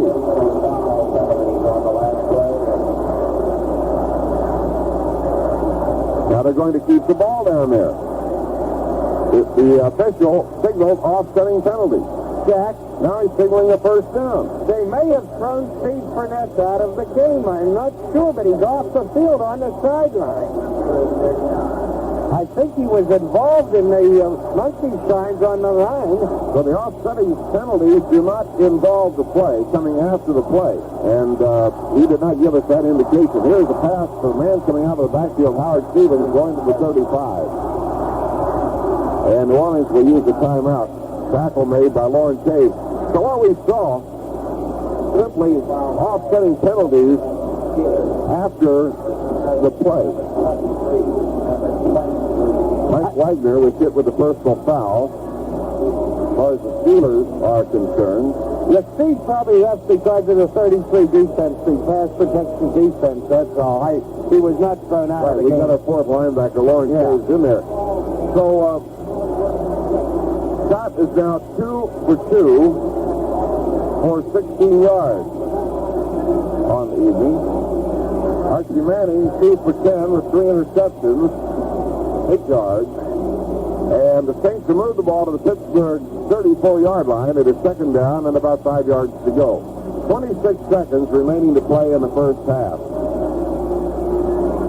And they are warming up their field goal kickers. That does not show a great deal of confidence in their offense, does it? You know, kind of an unusual thing, taking your quarterback out with only 1 minute and 12 seconds remaining in the first half. You don't see that very often. Usually, if the quarterback's showing fire, why, the coach will ride with him at least till halftime and then make the switch. But we've seen it done the other way tonight, and I don't believe Manning was hurt, so, No different. Gary Gerson says, in effect, John North is unusual. Well, he was accused of being too conservative, but in recent weeks he's been anything but. Second down 5. Bobby Scott, the quarterback now, in place of Archie Manning, has completed 2 passes. Scott drops straight back now, rolls right, looks, throws, and he overthrows into the band. That one could have been caught by an usher and carried out into the street. Bob Newland was the intended receiver. L.C. Greenwood was on the rush in pursuit of the quarterback, and that will be the 13th pass by New Orleans. Clock down to 19 seconds. Third down and 5 for the Saints. Operating at the Pittsburgh 34, Steelers leading 14-0. And the way this first half is moved, this might be one of those Monday night games that goes until 12:30 at night. Why are you rubbing your hands together? Are you cold? My hands are cold. Bill Butler is in as a running back. Here is Bobby Scott dropping back and gets the ball away. It is broken up, I believe, by Andy Russell. Had a great rush on him. Andy Russell got a hand on the ball. Yes, Andy Russell had the blitz going, and he was right on top of Scott. Scott just got rid of it and wanted no part of it. We'll be back after this pause on the Steelers Football Network. New Orleans, 4th down. Bobby Scott drops back. Scott fires down the middle, and it is deflected. Brent Edwards up in the air to get a hand on a pass and get it for the tight end, Paul Steele. Around the 25-yard line, it is incomplete. And the Steelers take over with 11 seconds remaining on the clock in the second quarter. Planning to run over those passing figures for you. Archie Manning, we show with 2 for 10, 3 interceptions, 8 yards. And Scott, 2 out of 5 for 16 yards. Giving New Orleans 4 out of 15 on the night with 3 interceptions. Terry Bradshaw gives the ball to Franco, trying to get outside of the left. Cuts back. He's coming forward over the 40 and up to the 43-yard line. Franco Harris short of a first down by about 2 yards. Clock is going to run out. Down to the end of the first half of the ball game. The score is Pittsburgh 14, New Orleans nothing. Okay, we're ready to kick off. Jarrella tees it up at the 35-yard line, and we've got New Orleans aligned to receive the kickoff. Here comes the official out with the football. You had a reminder over there, did you? Yes, a reminder that Pirate season tickets for 1975 are now on sale for as little as $52.50. They make great Christmas gifts. And now Jarrella will put the ball down, and with the wind at his back, probably booted deep into the end zone as he did the last time, taking advantage of that strong wind. Jack, you put on an overcoat. That's right. I got it on now. For sure. Jarrella is ready. I don't know what's going on, but I got a feeling that we're having an enforced timeout here. Lengthened so that certain people can get their commercials on the air. Here comes Jarrella. And he kicks it very high. Coming down relatively short to the 8-yard line. Howard Stevens, the 15 to 20. Caught and brought down as he crosses the 25-yard line by Reggie Garrett. Reggie Garrett becoming the #1 headhunter of the Steelers at 6'1", 172. A streak of lightning from eastern Michigan. Ties into that little fella and brings him down at the 27-yard line. A 19-yard return. And Reggie, of course, is a rookie. He was a free agent. His brother plays for the Saints. The Saints tried to sign him, I understand. But no, he didn't sign with his brother's team. He signed with the Steelers. And that was a surprise because they were deep in receivers. Bobby Scott is back again to run the New Orleans attack. Slot right from the eye. Gives the ball off. Alvin Maxton carrying to the near side, and it's corralled, knocked out of bounds at the 30-yard line. Mel Blunt in fine pursuit, aided by Andy Russell. Blunt, the 5-year veteran from Southern U, 6'3", 205 pounds. Southern played Grambling on Saturday on this field here, and they drew a tremendous crowd of supporters for this big Southern Football Classic. Grambling won it 21-0 before 74,000 people here. Yeah, and they had about that many for Tulane LSU at Baton Rouge, and now the crowd of over 70,000 here. All this on the weekend. 67,000 at Baton Rouge, 74,000 here, 70,000 tonight. Football flourishes in the South End, and the handoff to Jess Phillips. Scott short of the line of scrimmage and fights his way forward, and he'll pick up yardage. Andy Russell finally brought him down at the 33, a 2-yard gain. It's going to be third down and about 3 yards to go. Lou Craig, if we fly out of here, what, about 12:30 New Orleans time? What are we, 2.5-hour flight back, 2 hours?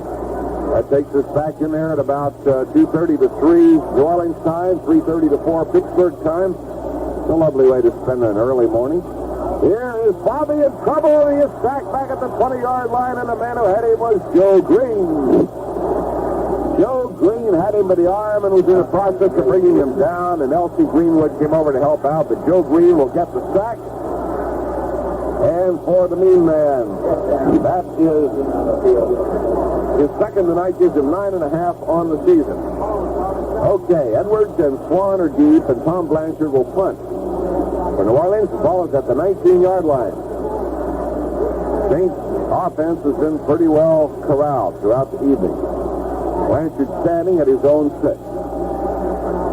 Gets the snap, hits the football, low trajectory, good punt. Backing up to take it. Lynn Swan at his own 38, running right over the outs to the far sideline over the 45 to 50. Look at his speed. Here he comes down the sideline over the 30 to 20. Swan is going to go all the way for a Pittsburgh touchdown. Lynn Swan took the punt at his own 38-yard line, hit it to the far sideline, and they had a lane for him. And Swan turned on the speed. That's the first really good look we've seen at the rookie from Southern California, 62 yards on the return. And the big play. What do you think of that one? Well, you may even give him 2 more yards on it, Jack. He may have been back even at the 36. You're right. Joe Green took a guy out on the far sideline, Bill Butler. That was the guy who had the chance at Swan, and Joe flattened him. I believe it was Joe. Roy Girella kicks for the point after. Roy Girella hit the point after. Lynn Swan had scored an earlier touchdown passing in the season. This is his second touchdown of the year, second of his professional career. And the Steelers move out to a 21-0 lead. Now there's a break in the action at New Orleans. We'll be right back. Well, the Saints, who last weekend whipped the Los Angeles Rams, now trailing the Steelers 21-0, and here's Girella's kickoff. And he kicks it very well. End over end. Back into the end zone. Stevens bobbles it around, falls on it for the automatic touchback. Roy Girella kicks it very well. The Steelers. That brings Jack Hart, slender speed retriever, out on the field. And Jackie is back over to the other side. How many years has he been with the Steelers? He has to be Wally, I don't know, but I mean, look it up. That's a veteran. good Jack question. Hart, who handles the equipment in charge of the field, and Well, he grew up with Art Rooney Jr., and they used to stuff each other in garbage cans over on the north side. is that right? Yeah. All right, New Orleans ready to go, trailing 21-0. Bobby Scott, the quarterback. Second man through, takes the football. That's Jess Phillips, and he'll pick up about 3.5 yards on the play. Tackle made by Jack Lambert, rookie from Kent State. And as I understand it, a potential candidate for Rookie of the Year. Who's that? I was looking up how many years Jack Hart's been in the Steelers. Jack Splatt. I can't find it. Oh, Jack Splatt's a good one. 3-yard gain, 3rd and 7. Now they have a flanker to the right, split end to the left. And here's the handoff going to Maxton this time. Coming to the left, turns the corner out over the 30, the 35, and he goes to the 36-yard line. Maxton, Glenn Edwards making the stop. First down for the Saints. 13-yard gain. Saints are doing something that might make a profit out of me. They're going to bread and butter football now. Not that I would even propose to be in a class with John North at mapping strategy, not even near it. But I'll tell you one thing, they've done better throughout the evening when they've stuck to good, solid football and left the razzle-dazzle behind. Now, here they are again with a straight flanker, right, split end left, 2 setbacks, and the quarterback got back to throw, and he fires too high, near side. Intended for Joel Parker at Pittsburgh 43 on the sideline. He was covered by Glenn Edwards. Pass was thrown too high, carried out of bounds, incomplete. Well, he wanted to go to Alvin Maxton, a running back, coming out of the backfield, but he was picked up very nicely by the Steeler defense, so got through a little deeper than he wanted to. What if you check, Myron, you've got the glasses on who's doing all that throwing over there behind the Steeler bench there. Maybe they're just keeping Terry Bradshaw warm. Yeah, that's Bradshaw. He's just staying warm. Got backed up short. They're after him. He throws complete under pressure. Beautiful pass down to the Pittsburgh 48, caught by Paul Steele. Great rush. I want to look back here and tell you about it. Dwight White was in there coming in on the play. Glenn Edwards made the stop downfield at the Pittsburgh 43-yard line. A 21-yard pass play with Paul Steele, the rookie from Michigan, the receiver. Now, Scott, very cool that time, had a big rush on him. Had that pass on the money. So the Saints have advanced into Pittsburgh territory. Slot right formation. They run out of the eye this time. And to give us to the inside back, Alvin Maxton, plowing straight ahead, down over the 40s, down to the Pittsburgh 39-yard line. Joe Green and L.C. Greenwood team up on the stop for the Steelers. And the Saints will pick up about 4 yards. Call it second down and 6. I do not think we'll see Arrowhead Holmes at all tonight, and that's a blow to him because he wants that Monday night exposure. He wants that publicity that brings all pro runners. That's why he grew his hair in the shape of an arrow. So he's missing out on the Monday night exposure. Rod McNeil, a rookie running back from Southern Cal, is in the ball game for the first time. He'd been listed as injured. And the handoff is to McNeil. It's short yardage. They said that he would probably not play. Burnett and Lambert work together on the stop. 2-yard gain on the play. Third down and 4 yards to go for New Orleans. And they're at the Pittsburgh 37. Steve Burnett doesn't look like a drag down there tonight, does he? He's not hurting the Steelers one bit. Am I wrong in recollection? Was he one of the veterans who had reported in and played in this game down here before, played extremely well against the Saints? Yeah, I believe it was here. I think that was the game right here. Had a good game here. Here is a sack back at the 50-yard line. And it's Steve Burnett. We were just talking about him. I would say that was a very timely conversation. They will spot the ball at the 49-yard line. And a sack for Steve Burnett. The fifth sack of the ball game for the Steelers. Holy cow, they've got a total of 45 on the season. Let's pause now for station identification. Hello, this is Larry O'Brien, and I'm right here every morning to start your day the fun way.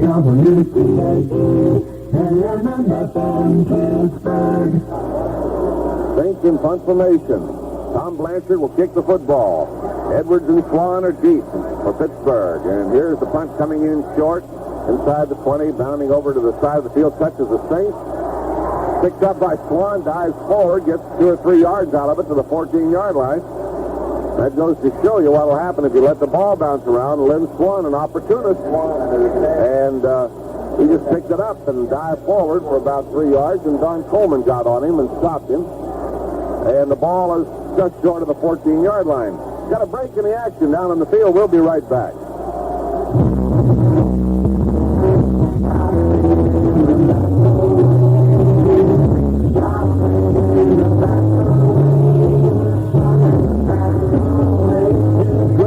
For you and your hard-earned dollars. You can whip inflation now at Vasco Catalog Showroom. For 20 years, Vasco has been one of America's toughest inflation fighters. And now, during Vasco's giant 20th anniversary sale, prices are down again on brand name merchandise. You know the name, Sunbeam, General Electric, Hamilton, Spalding. Come in right now. Fabulous savings on appliances, radios, giftware, even jewelry. Vasco doesn't just talk about inflation. Check Vasco's prices and compare. You can whip inflation right now during the giant 20th anniversary sale. Now underway at all Vasco showrooms. Check your white pages for the showroom nearest you.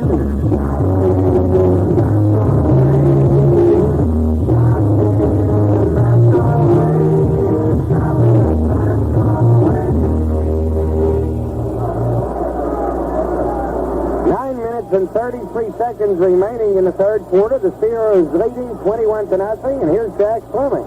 John McMakin, the veteran, the tight end who was injured throughout much of the early part of the season, is into the ball game.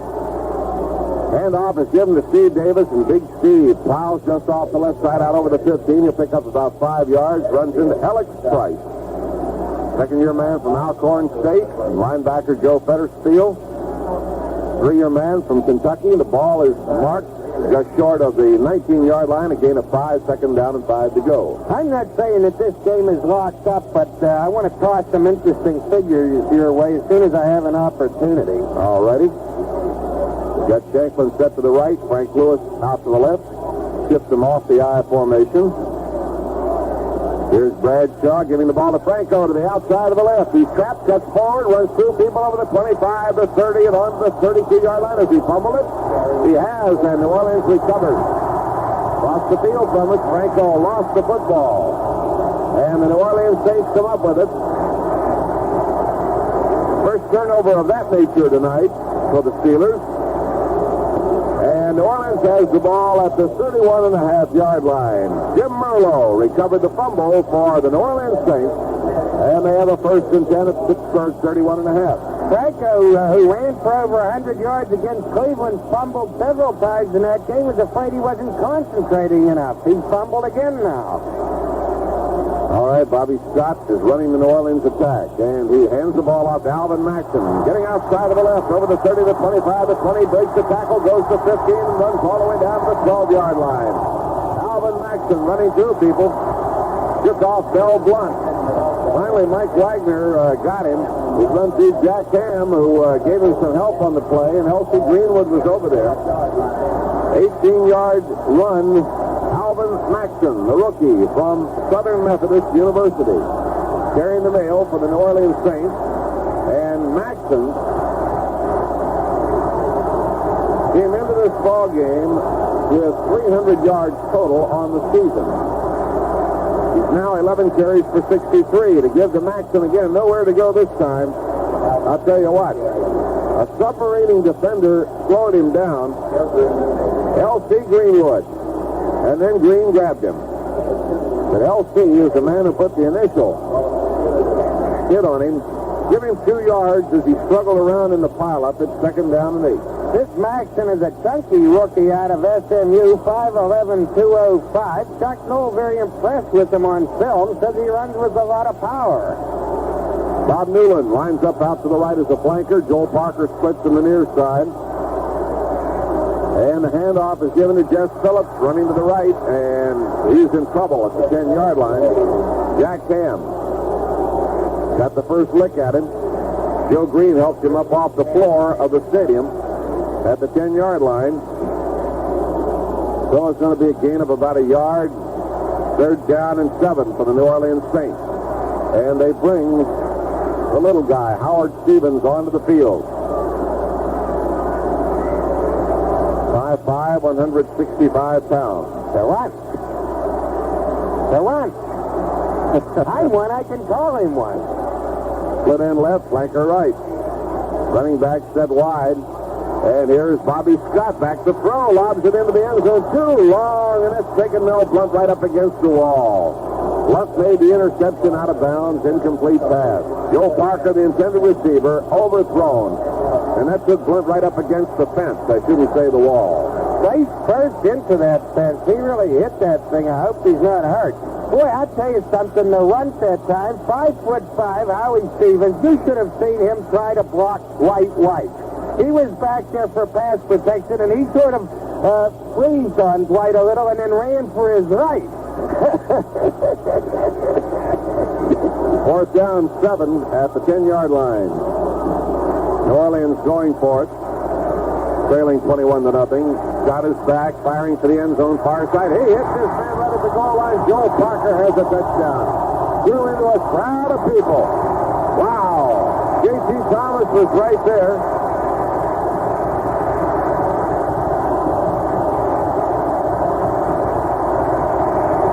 It was Paul Steele, the tight end, not Joe Parker. Right on the goal line, Paul Steele, the rookie from Michigan. And so that is the first touchdown of the evening for New Orleans, and Steele has scored his second touchdown of the year. And the point after try is up there. Bill McClard hits it. We have a 21-7 ball game with the Steelers in the lead. Steelers football continues after this brief timeout.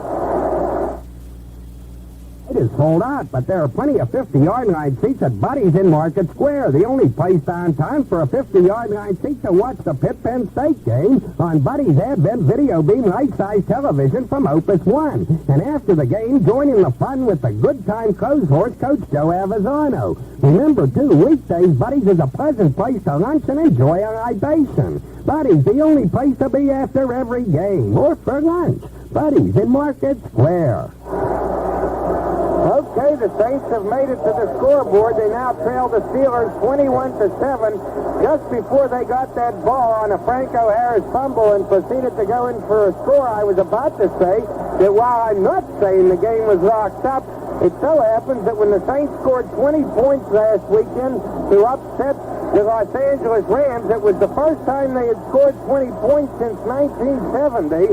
And with the Steelers leading 21-0, well, you can almost think the game was locked up because that's what kind of offense the Saints have had. But here they come back with the score after the Franco Harris fumble, which was at the Steelers 32-yard line. They connected on a 10-yard pass to Paul Steele, and now the Saints are ready to kick off. Jack? Okay, we've got Steve Davis and Mel Blunt deep, and the Saints kick it very high, coming down short, taken by Blunt on the run at the 20 to the 25 to 30, and he runs into trouble. At the 32, goes down at the 33-yard line, and Don Coleman, first man to grab him, and the ball is out around the 33-yard line. Let's see where they uncover. We're about 2 miles away from that field. At the 33-yard line. 71,907 here tonight. View this ball game.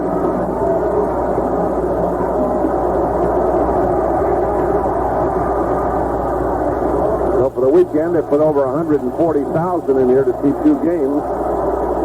Here's the handoff to Steve Davis. Good block for him, and then it closes down, and he comes down at the 35-yard line. Running out to the left, Billy Newsom made the tackle. Got a good initial block, and then the blocking folded. Picks up 2 yards, second down 8. I'm sorry, Jack, but I don't buy that attendance figure. 71,907 means 10,000 empty seats, and if you can find 10,000 empty seats in here, I don't know. It looks like almost a full house to me. Huh. Maybe they've got a few freebies in here tonight. Could be. Lynn Swan is in the ball game as a wide receiver for the Steelers. Frank Lewis is the other one. Shifting the running back. Bradshaw is back deep to throw. Bradshaw runs forward with the football. Picks up blockers over the 40, the 45, and brought down around the 47-yard line. Terry Bradshaw finally stopped by Joe Fettersfield. He'll have a first down. He has been a tremendous weapon with his timely running tonight. Pollard and Fettersfield on the tackle, and the ball is being spotted around the 47-yard line.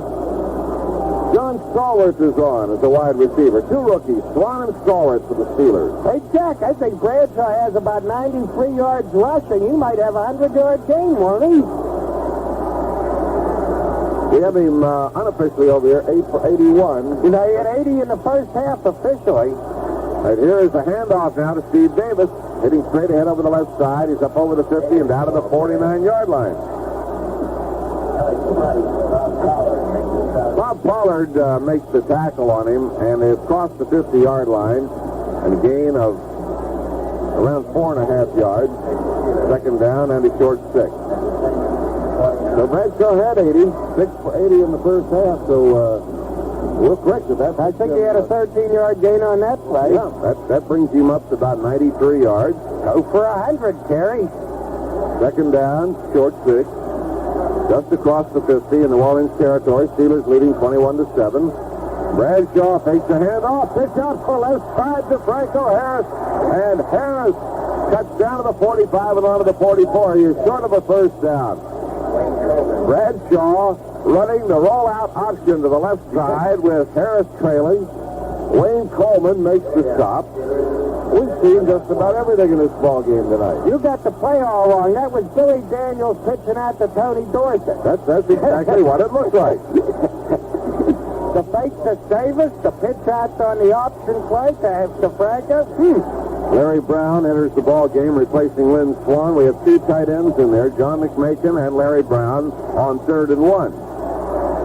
21-7, 3:29 to play in the third quarter. Steelers leading, ends tight, flanker right. Running back to Harrison Davis. Bradshaw giving to Franco, and he gets off the left side, gallops to the 40, breaks the tackle to the 35, and out of bounds at the 31-yard line. Finally chased out by Johnny Fuller, the strong safety. And he has a first down, and the Steeler running game is moving the football down to the 31-yard line, a 13-yard game for the Pittsburgh Steelers.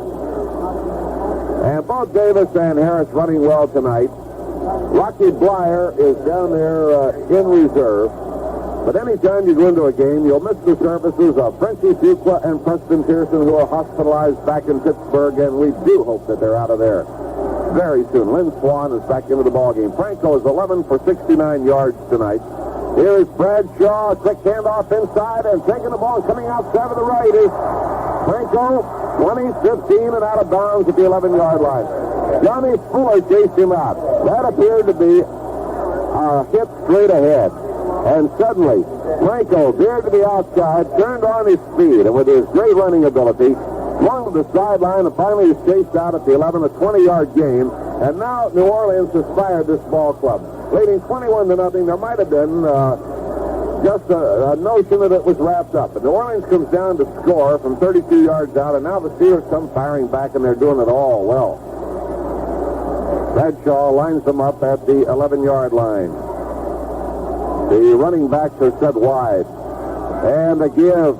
And again, it is Franco hitting off the right side and diving down to the 7-yard line, maybe the 6. Billy Newsom on the stop. And Joe Fettersfield comes out of the play. And they're going to spot the football at the 7-yard line. Give Franco 4 yards from the 11 down to the 7. It's going to be second down and 6. Franco is just running beautifully. 2 plays ago, he gained 19 yards on a play that was all freelance. Headed up the middle, he took off for the outside. It was all freelance work. Beautiful. He has great lateral vision. 13 carries, 93 yards.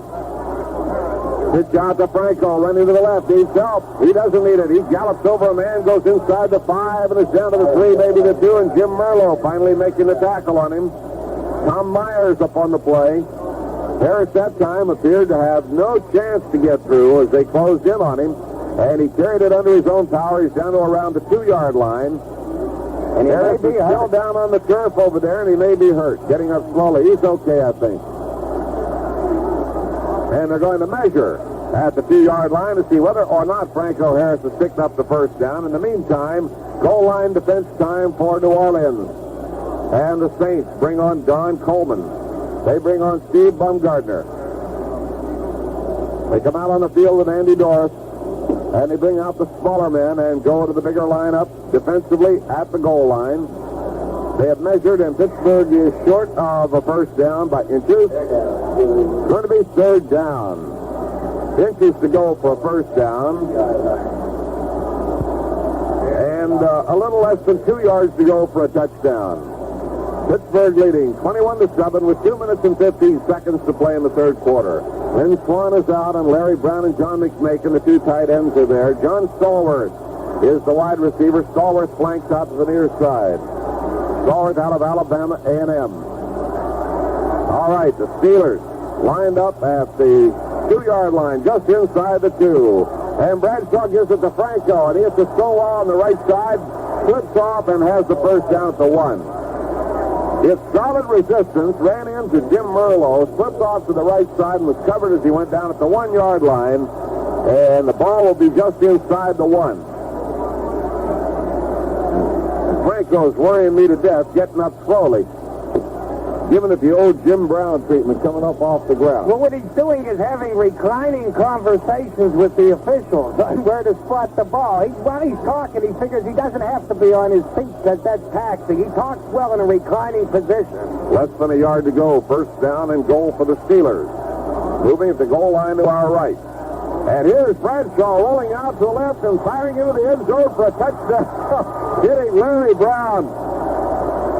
Oh, my. The Saints defense bunched up in the middle.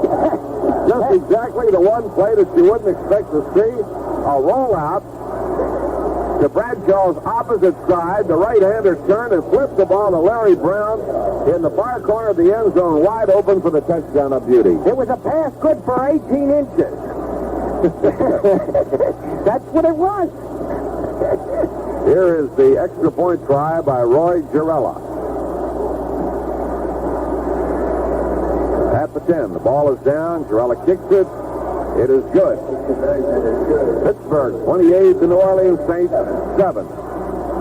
Girella had a gathering of civilians and players around him down on Canal Street last night, right outside the hotel, just standing and talking. It was still warm. That was before the rain came. And I stopped to talk to him. I said, "You look like you might be out here peddling roasted chestnuts or something." Had a big crowd gathered around him. A very interesting atmosphere here in New Orleans, where within an area of just a few blocks, you can see several thousand people in all different sizes, shapes, and all sorts of attire. And I think you'll have to admit it's an oddity to come here. Yes, indeed. And Roy Girella is very business-oriented, and for all you know, he might have been peddling roasted chestnuts. He might have been selling somebody the land that the Marriott stands on.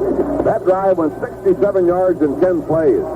Beautifully executed touchdown drive for the Steelers, scoring on the pass to Larry Brown. And here's Girella kicking off. High and long, 5 yards deep in the end zone, bobbled around by Jess Phillips, and finally chased down out of bounds. They will put it in play at the 20-yard line on the automatic touchback. A minute and 3 seconds remaining in the third quarter in this Monday night football show at New Orleans. The Pittsburgh Steelers leading 28-7. Needing a victory tonight to keep pace with the Cincinnati Bengals, who are in pursuit. With their victory yesterday, moved to within a game of the Steelers. And a win tonight here in New Orleans, where the Saints have been particularly tough on their home turf.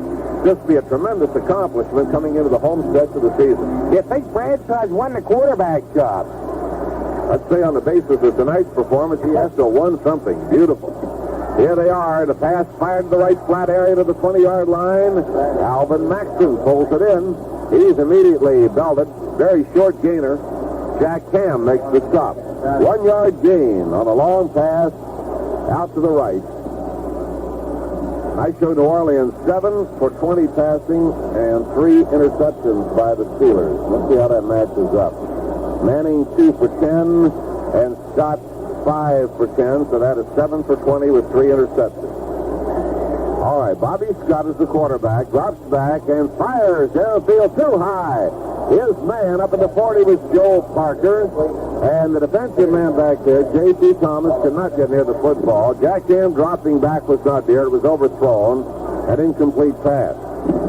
Going to be third down and 9 yards to go with 25 seconds remaining in the quarter. And when the Steelers get the ball back, I hope Franco will continue to roll, because he's going for his 6th consecutive 100-yard game, and he only needs to average a little less than 100 per game from here out to have a 1,000-yard season. 15 carries tonight for 99 yards. He'll make it. He'll make it. And Scott drops back. Scott throws complete to the 35-yard line. Paul Steele, the tight end, fights his way forward to the 37. Paul Steele, the receiver. The Steelers converge. Mike Wagner is there. Glenn Edwards is there. At the 37-yard line, the New Orleans Saints have picked up a first down, and Bobby Scott has completed his 8th pass for the Saints tonight. The gun sounds, the end of the third quarter at Tulane Stadium in New Orleans. The score, Pittsburgh 28, the Saints 7. Well, what's the situation? The Saints now have a first down at their own 37-yard line. And so far in this ballgame, Terry Bradshaw has thrown for 2 touchdowns. He scored one himself on an 18-yard dash up the middle. So he's having a pretty big night. Statistically, well, he's 6 for 15 throwing the ball, but he's had a few dropped. He had a few dropped in the first half, so he would be up there around the 500 mark with a little better help, but we're not complaining. Here we go. All right, Scott at quarterback. Bobby Scott on the long count. Drops back. He throws to the near side. Almost intercepted at the 44-yard line on the pass intended for Paul Steele. Jack Ham came in front and broke it up and almost intercepted. Now that is Bobby Scott's 13th pass of the night. And Gary Gerson points out that he's played very little this season. Had not performed in the last 4 ball games or so. And looking at the stats, he had thrown only 25 passes over the course of the season, and tonight he has thrown 13 already. So he is seeing the maximum amount of work that he has experienced in a single game during the course of the season. Draw handoff, ball carried by Alvin Maxson, and Maxson is nailed short of the line of scrimmage. So on the draw, Maxson comes forward, does not make the line of scrimmage, and Steve Burnett and Glenn Edwards put the stopper on him short of the 35 by about a foot. It's going to be 3rd down and 12. And once again, I think it's important to note that New Orleans has done away with the razzle-dazzle here in the second half thus far. They've stayed pretty much with the bread-and-butter offense. Straight throw offense. Wide step this time. And Bobby Scott will throw. Firing downfield, and it is almost intercepted. Juggled. 3-4 men may have touched it. Now let me see if I got this one straight. If my recollection is right, it came off the chest of J.T. Thomas. Thomas was there, and it hit his chest, and it boomeranged around, and was touched by Jack Lambert, and then to Jack Ham. All 3 of them. It was Thomas to Lambert to Ham. And none of them could hold on to it. And I'll tell you, Dwight White creamed the quarterback when he let that ball go. Ooh, did he cream him. Confirmation. Kick will carry left to right. And Tom Blanchard is the kicker. And we go deep with Edwards and Swan. Blanchard gets it away. Low trajectory, end over end. And Edwards wants it at his own 26. Running to the right. Swan letting the block. Goes to the sideline. Cuts the field up to the 35. Leaks. Goes to the 40. Fights his way forward to the 44-yard line. Penalty marker down. Back downfield. Then Edwards returning. The tackle made by Bob Wicks on the far side. Saw a little speed on that one, too. And Swan out in front trying to cream somebody to get them out of the way. They looked for that lane over on the sideline where they'd been successful early in the evening. And now the officials are conferring to see what sort of grief they can bring to whom. And now we're going to have a mighty consultation. It is a personal foul slipping against the Steelers. How in the name of goodness could somebody be clipping that far downfield ahead of the play? But they weren't. Part of the foul was the New Orleans 43-yard line.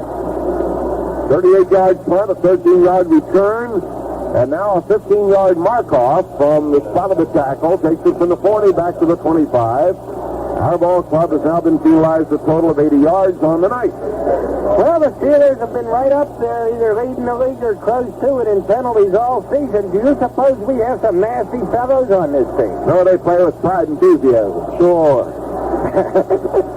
And it's first down 10 at the 25. Bradshaw has them lined up in the eye. Saints in a 4-man front with 1 man pulled up on the left.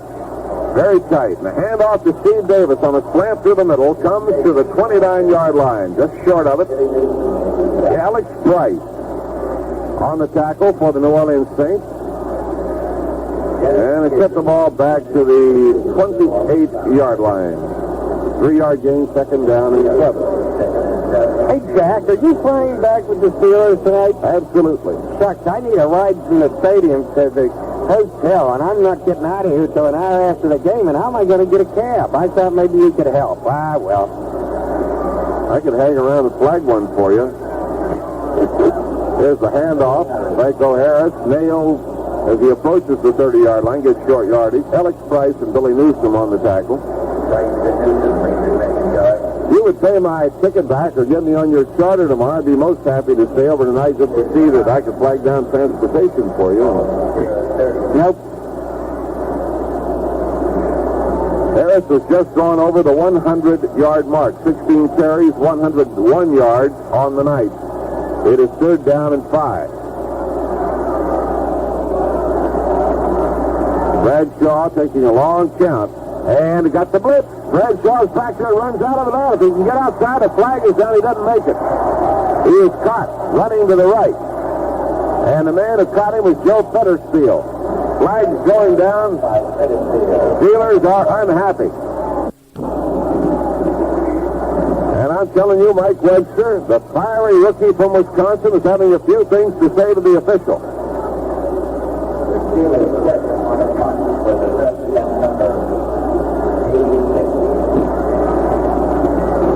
They're getting ready to mark something off. Let's see what they're going to do. I think the Saints are going to decline. They will take the sack. And we'll go into punt formation. And here come the Saints with their triple receiver set up downfield. Stevens, Spencer, and Farasopoulos.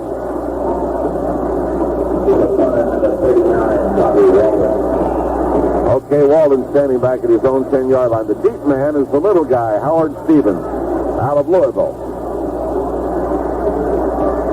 Walden standing at his own 10, takes the snap, and the veteran from Georgia gets it away. And Stevens measures it. He's hit. The ball is flying downfield, and they're racing after it. Who's going to get to it? They dive. It's still loose. And it is picked up at the 20-yard line. The Steelers have the football.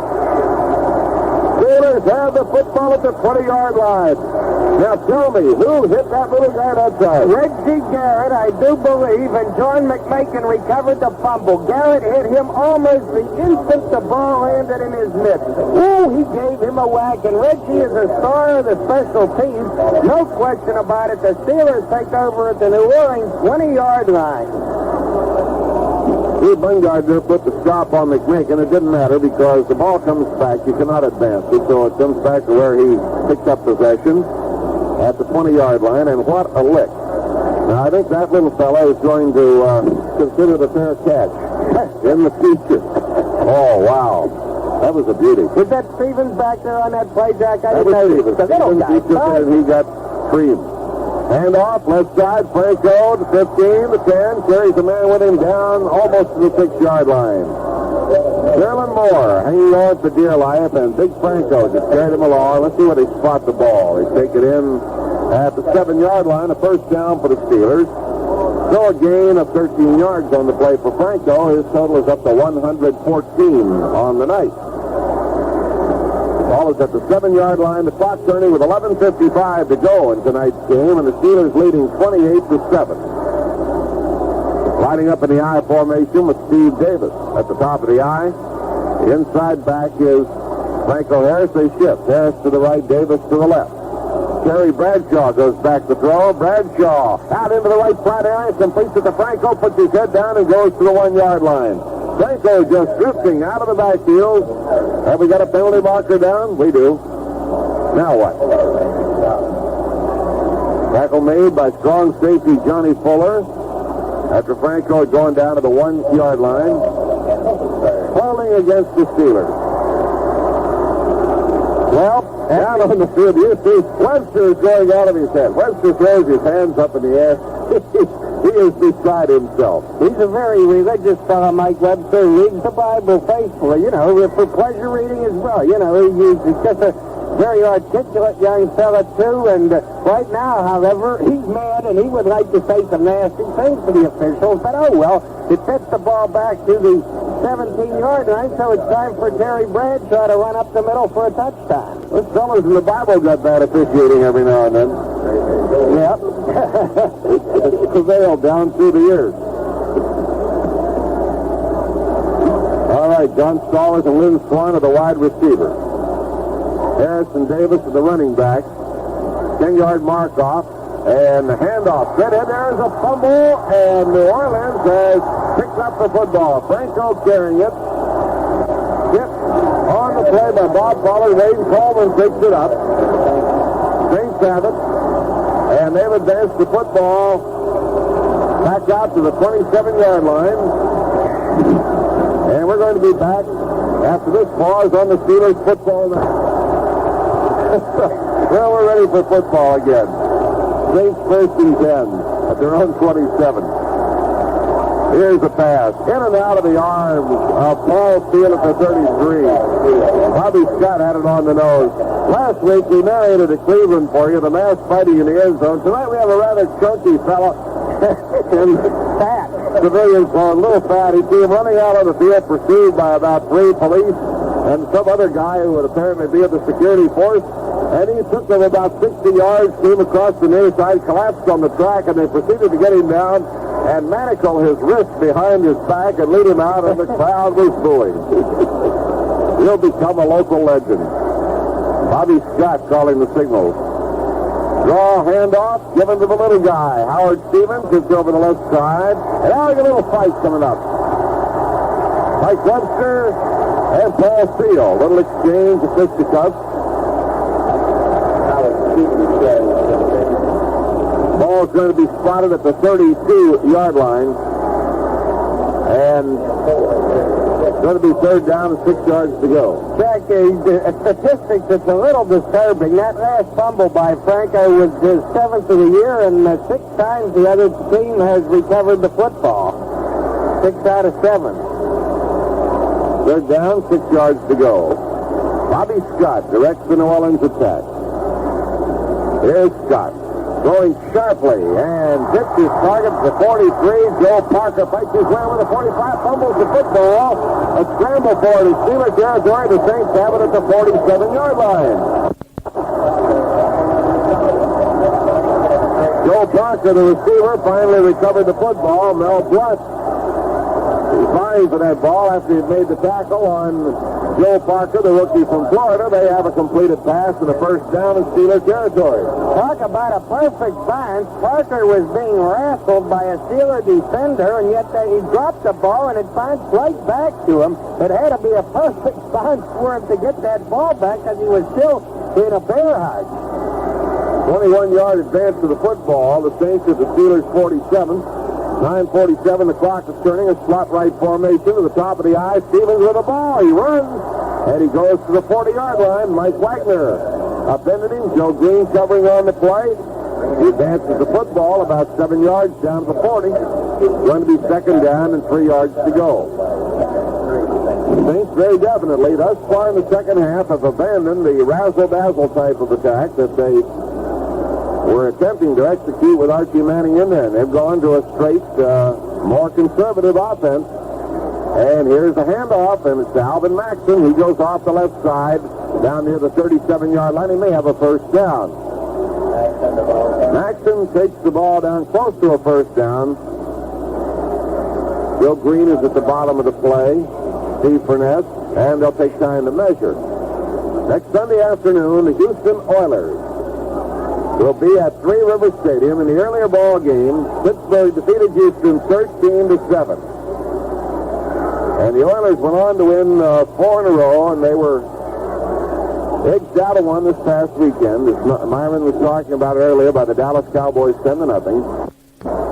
And they come in next Sunday in an angry frame of mind, no question about it. New Orleans has missed the first down. First down still pending. And the ball is at the Pittsburgh 37. A victory for the Steelers tonight would up the Pittsburgh record to 8-2-1. Scott has thrown 16 passes, completed 8 for 83 yards and 1 touchdown. Now a very tight formation. 2 tight ends, the flanker pulled close on the right side on 3rd and 1. And Scott gives the ball to Alvin Maxson, running out to the left, turns the corner, whips out of bounds at the 34-yard line. He has the first down. Hit over there by Mel Blunt. The crowd is reacting to something, Myron. What did they say? Well, so is Jack Lambert. Maxson plowed into Glenn Edwards on the sideline, out of bounds, and knocked him flying, and Jack Platt came up alongside Maxim, and I suppose said to him, you know that wasn't necessary, and if you don't behave yourself, I'm going to slap you. But it was nothing really to get excited about. Cruise down 10. New Orleans with the football, 8:37. Here's Bobby Scott back to throw. Scott firing down the middle, almost intercepted. Lambert covers the play at the 19. The pass intended for Paul Steele. Now we got a flag down on the play. Personal foul. Pittsburgh robbing the passer. Joe Green. No, think it's White. White is upset. White is upset. We're either playing some particularly rough and strenuously volatile football tonight, or else we're getting jobbed here. One or the other, I say. 15-yard penalty. Ball down to the 19-yard line. 105 yards total. With the score 28-7, I can take as many of these penalties as they can dish Well, out. I'm not going to get myself exercised over the situation. And that man is much closer to the play than I am. I'm practically in the next county. I can see the Superdome better than I can see these ball players down in this field. New Orleans ready to go. 1st and 10 at the Pittsburgh 18. Scott fakes, drops back. Scott looks. He throws, and it is broken up. Down at the 3-yard line, Glenn Edwards broke up a pass intended for Joel Parker. Very alert defensive play, and it's going to be 2nd down for the Saints. And of all the various facilities to work out of in the nation, I happen to draw this one 3 times this year. And this is by far the best night. The other 2 were too hot, Myron. Well, you're going to be in a Superdome next year down here, so... We may be back in this one before the year's over. Yep, there's a thing called We the make it to Super the big Bowl. one. That could be the final tip. Here's the handoff to the little guy outside of the left. Stevens cutting down over the 15 to the 10, and they finally get him out of bounds at the 10-yard line. 5'5", 165 pounds of dynamite. Now what have they done? Throwing the flag again? Crowd is cheering. Glenn Edwards and Jack Ham forced him out of bounds. The ball is marked into the 10. And they're short of a first down. 3rd down and 2 yards to go. And here come Lengett and John Beasley. Out come Joel Parker and Bob Newland. In comes Rod McNeil. Out comes Howard Stevens. And they line up tight and powerful on 3rd and 2. They give to McNeil, running to the left, trips up behind the line of scrimmage, dives forward, and the man that came through was Andy Russell. Now Russell's being jostled by one of the Saints. And the Saint in this case who is upset is Emmanuel Zanders. And he's trying to agitate our stockbroker. Yes, Emmanuel goes 263 pounds, and I don't know what his beef was, no pun intended, because Andy made a great play underneath him to trip up the ball carrier. But Emmanuel reached out and took a poke at Andy. Shame on you, Emmanuel. Timeout call for the New Orleans Saints with the Saints at the 11-yard line. It is 4th down, about 2.5 yards to go. Saints trailing 28-7 with 7:43 remaining on the clock. It's been an enjoyable night here at Tulane Stadium. Out there to give attention to the Steelers, the training corps, and Steelers football continues from New Orleans after this brief timeout. 7 minutes and 43 seconds remaining in the ball game. The Steelers leading 28-7, but the Saints are threatening. They're just outside the Steelers 10-yard line. A 4th down and 2 situation coming up. And incidentally, if the Steelers do make it to the playoffs, and it looks like they very well may, they will play the wild card team from the American Conference at home in the first playoff game. Okay, let's get back to the action on the field. Zach? Okay, the Saints on 4th, 2.5 in Steeler territory, the 11-yard line. And the quarterback stumbles, rolling right, and throws his pass, and it is incomplete. Into the arms of Howard Stevens. And he was attacked defensively by Glenn Edwards. Ball got away from him, incomplete. The Steelers will take over. Bobby Scott recovered beautifully as he tripped and stumbled rolling out of there. He is now 8 for 18 for 83 yards. One touchdown. Archie Manning went 2 for 10, so the Saints overall are 10 for 28. And they show a total of 91 yards passing. Steelers with the football at their own 11. You got Lindstrom to the right. John Stallworth out to the left. The running backs remain Franco Harris and Steve Davis. Bradshaw, bootlegs, rolls right. They're out there waiting for him. He puts his head down and belts a couple of guys up to the 19-yard line. Bradshaw flipping on the rollout to the right side very quickly. He advances the ball from the 11 up to the 20 where they mark it a 9-yard gain on the play. And Terry B now has 102 yards on the night. He's going over 100 yards rushing. Here comes Rich Middleton in, replacing Jim Merlo for the Saints. Steelers out of the huddle. Second down and 1 yard to go. Shifting off the I formation. Bradshaw gives it to Franco, cutting left and then heading forward, and he should have the first down near the 22-yard line. Swings to the left, heads forward, and Bob Pollard and Joe Fettersfield bring him down, and the ball is at the 22, and the Steelers have themselves a first down. 28-7 in favor of Pittsburgh. 6 minutes and 40 seconds remaining in the ball game tonight at New Orleans. Next Sunday afternoon, we'll be on the air at 12:40 from Three Rivers. Pittsburgh Steelers and the Houston Oilers. And the return matchup between these two ball clubs. The following week, we go up Boston way to play the New England Patriots. And then close out against Cincinnati at home. And you know, Jack, I started to say about the playoffs, the Steelers will be at home for the first one if they're in the playoffs against the wild card team. Then if Oakland wins their game, the Steelers have to play in Oakland. But if Oakland loses, the Steelers play the second game at home. Is that clear? Not quite. We had to go out there last year. I thought we got both of them at home this year. Nope, not necessarily. Here's a handoff to Steve Davis. Davis breaks the tackle, going over the right side and fights his way forward to the 25-yard line. Jim Merlo on the stop, and Johnny Fuller came up to help out. Looked as though they had him a little bit short that time, and he broke the tackle, a shoulder tackle, and came forward for a 3-yard gain, second down and 7. Davis is 11 carries for 45 yards on the night. Steelers have the ball at their own 25-yard line, leading 28-7. Stallworth, wide left, Swan, wide to the right. The I formation. And here's Bradshaw. Quick flip into the right flap to Swan. He comes over the 25, and he's up to the 30. As his blocking formed in front of him out there, Jim Clack was over to help out on the play. Gordon Gravel was over there. Ernie Jackson broke through to stop him at the 31-yard line. Third down and a yard to go. Bradshaw tonight, throwing 16 passes, completing 7, having 2 interceptions.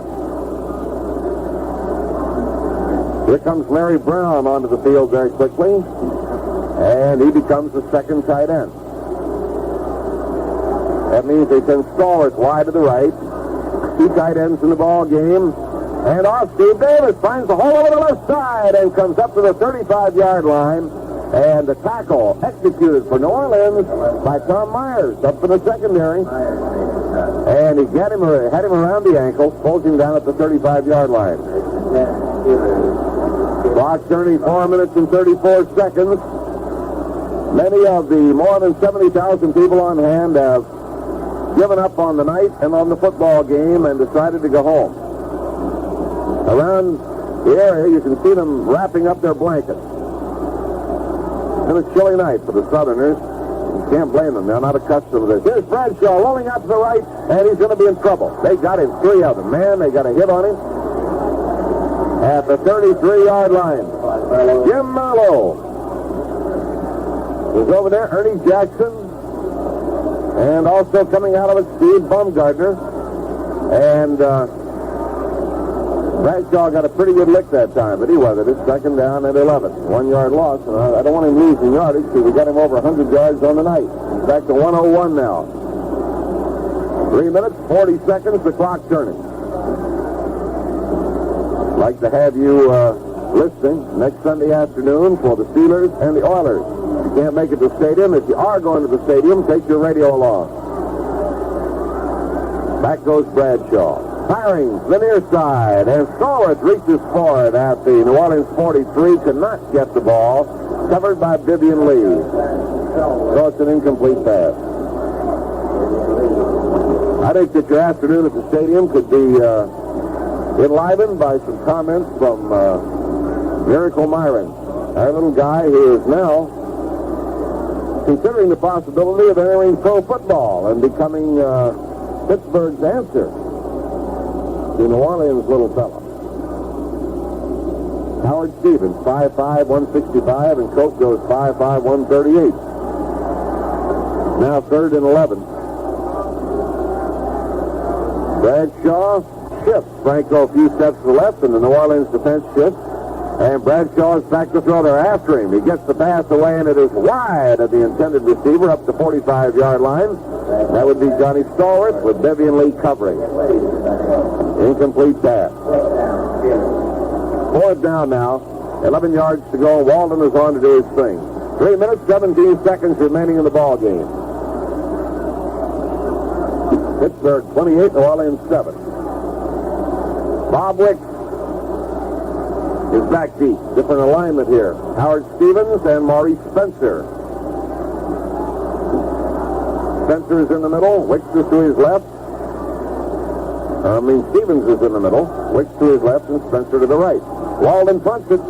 And it's coming down toward Stevens. And it's down. Right around the 30-yard line. And down under that very quickly was Donnie Shell. Well, we have a break in the action down on the field, and we'll be right back. Jack Fleming, along with Lou Kreck here at the Sugar Bowl in New Orleans. Myron Cope is going down to the dressing room. Lou, this gives you an opportunity to say something. What were you trying to say a while ago? I asked Myron if it was 30 above or 30 below. He got into a diatribe on you stealing his thunder there. Now they're shifting, putting a wingback to the left in the slot. And back goes Bobby Scott and firing downfield, completes it to the 50-yard line. Bob Newland pulls it in at the 50 and goes out of bounds at the Steeler 48-yard line, and they hit a big one. Mike Wagner covering over on the play. So the Saints pick up 23 yards. Ball is at Pittsburgh 47.5-yard line where they finally mark it in. The young fellow may have taken over the quarterbacking position for the Saints tonight. Charlie Davis has replaced Joe Green. So the big man from North Texas State gets a rest. And the handoff is given to Howard Stevens. Little running back, heads over the right side, runs into the arms of Andy Russell and Jack Ham. And down he goes at the 45-yard line, gain of about 2.5 yards. That name Bobby Scott happens to be a mystery to you. He's in his 3rd year in the National Football League, and he came out of the University of Tennessee.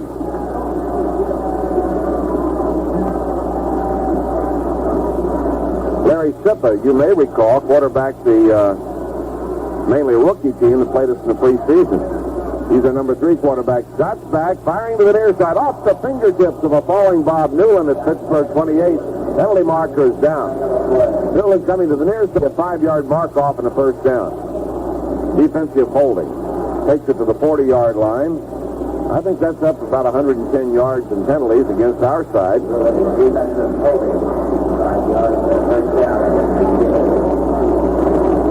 So we've had quite an evening. 10 penalties.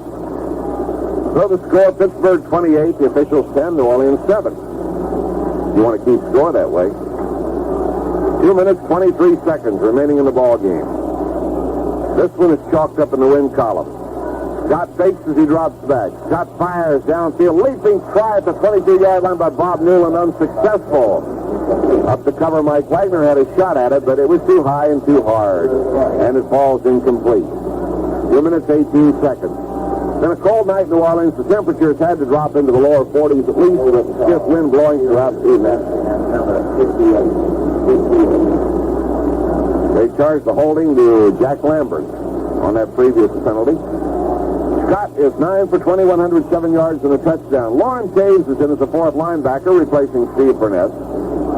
That's Pittsburgh 40 at a 2nd and 10. And back goes Scott with a flag down. Scott is hit as he gets rid of the football. Incomplete on the far side, intended for Joel Parker in the neighborhood of the Pittsburgh 20 with Jim Allen covering. Allen playing the right corner now in place of Mel Blunt is a rookie from UCLA, 6'2", 194 pounds. Now the consultation out at the 40-yard line. Pittsburgh is getting the option. They're calling an illegal motion penalty against the Saints, declined by Pittsburgh. Andy Russell says we don't want it. It's 3rd down and 10. Saints have been hit with only one 10-yard penalty for holding. The crowd has diminished considerably.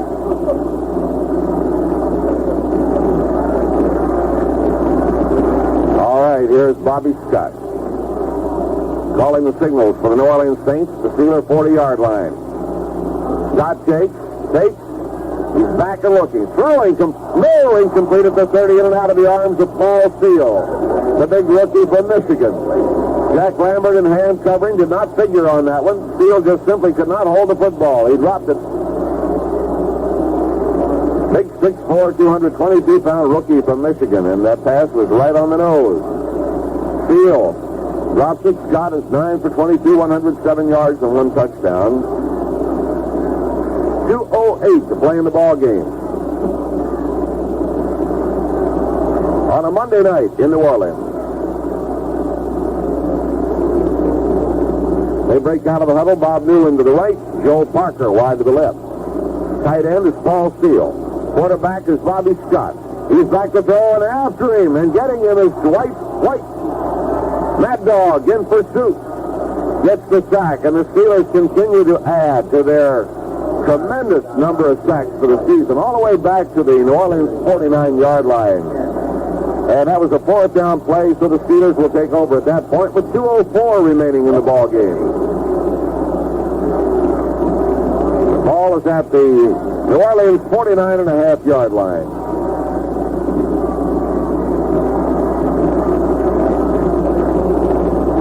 Let's see what we have now. Lynn Swan is out, and Reggie Garrett is in. John Stallworth remains in. Garrett and Stallworth are the wide receivers. Running backs hold steady because they're going to rest Rocky Blyer apparently and not use him. And Bradshaw gives it to Steve Davis. He tries the right side, swinging outside of the right, goes down to the 48-yard line. Come to the 2-minute warning period in the ball game. There's a timeout on the field, and with a break in the action, we'll be right back. Percentages of both clubs. Here's a handoff to Steve Davis, running to the left, and he works his way down to the 45-yard line. The tackle made by Bob Pollard. Pittsburgh Steelers leading 28-7 are playing out the clock. Been no scoring here in this 4th quarter. Saints came at them gamely, and they changed their game plan considerably with Bobby Scott coming in as quarterback. Bradshaw's back. He was going to throw. He's going to run. Now he's throwing back to the opposite direction, the left, and completes the pass to the tight end, Randy Grossman, at the 35-yard line. Grossman is pulled down by Wayne Coleman and Vivian Lee. Bradshaw that time went back as though to pass, ran as though to run, saw he was in trouble, threw back in the opposite direction, and there was Randy Grossman, his first reception tonight. And they have a first down at the Saints 35-yard line. Clock turning with 51 seconds. So Bradshaw has completed the pass. And it's 1st and 10. Bradshaw is 8 for 19 now. Dave Rivas is in the ball game in the offensive line. Rick Russell is playing in that offensive line. And the handoff is carried straight ahead by Franco Harris. Go!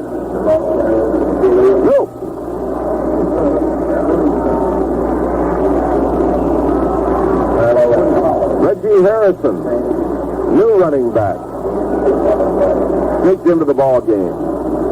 And that's the first substitution we've had at running back tonight. Bob Pollard and Jim Merlo on the stop. The ball just inside the Saints 30. And they run out the clock. So we come down to the end of the ball game with the final score, Pittsburgh 28, New Orleans 7. Today's episode is brought to you by thisdayinthennfl.com. Celebrating football's greatest moments, one day at a time. Listen to classic broadcasts, explore historic games, and keep the legacy of the NFL alive at thisdayinthennfl.com.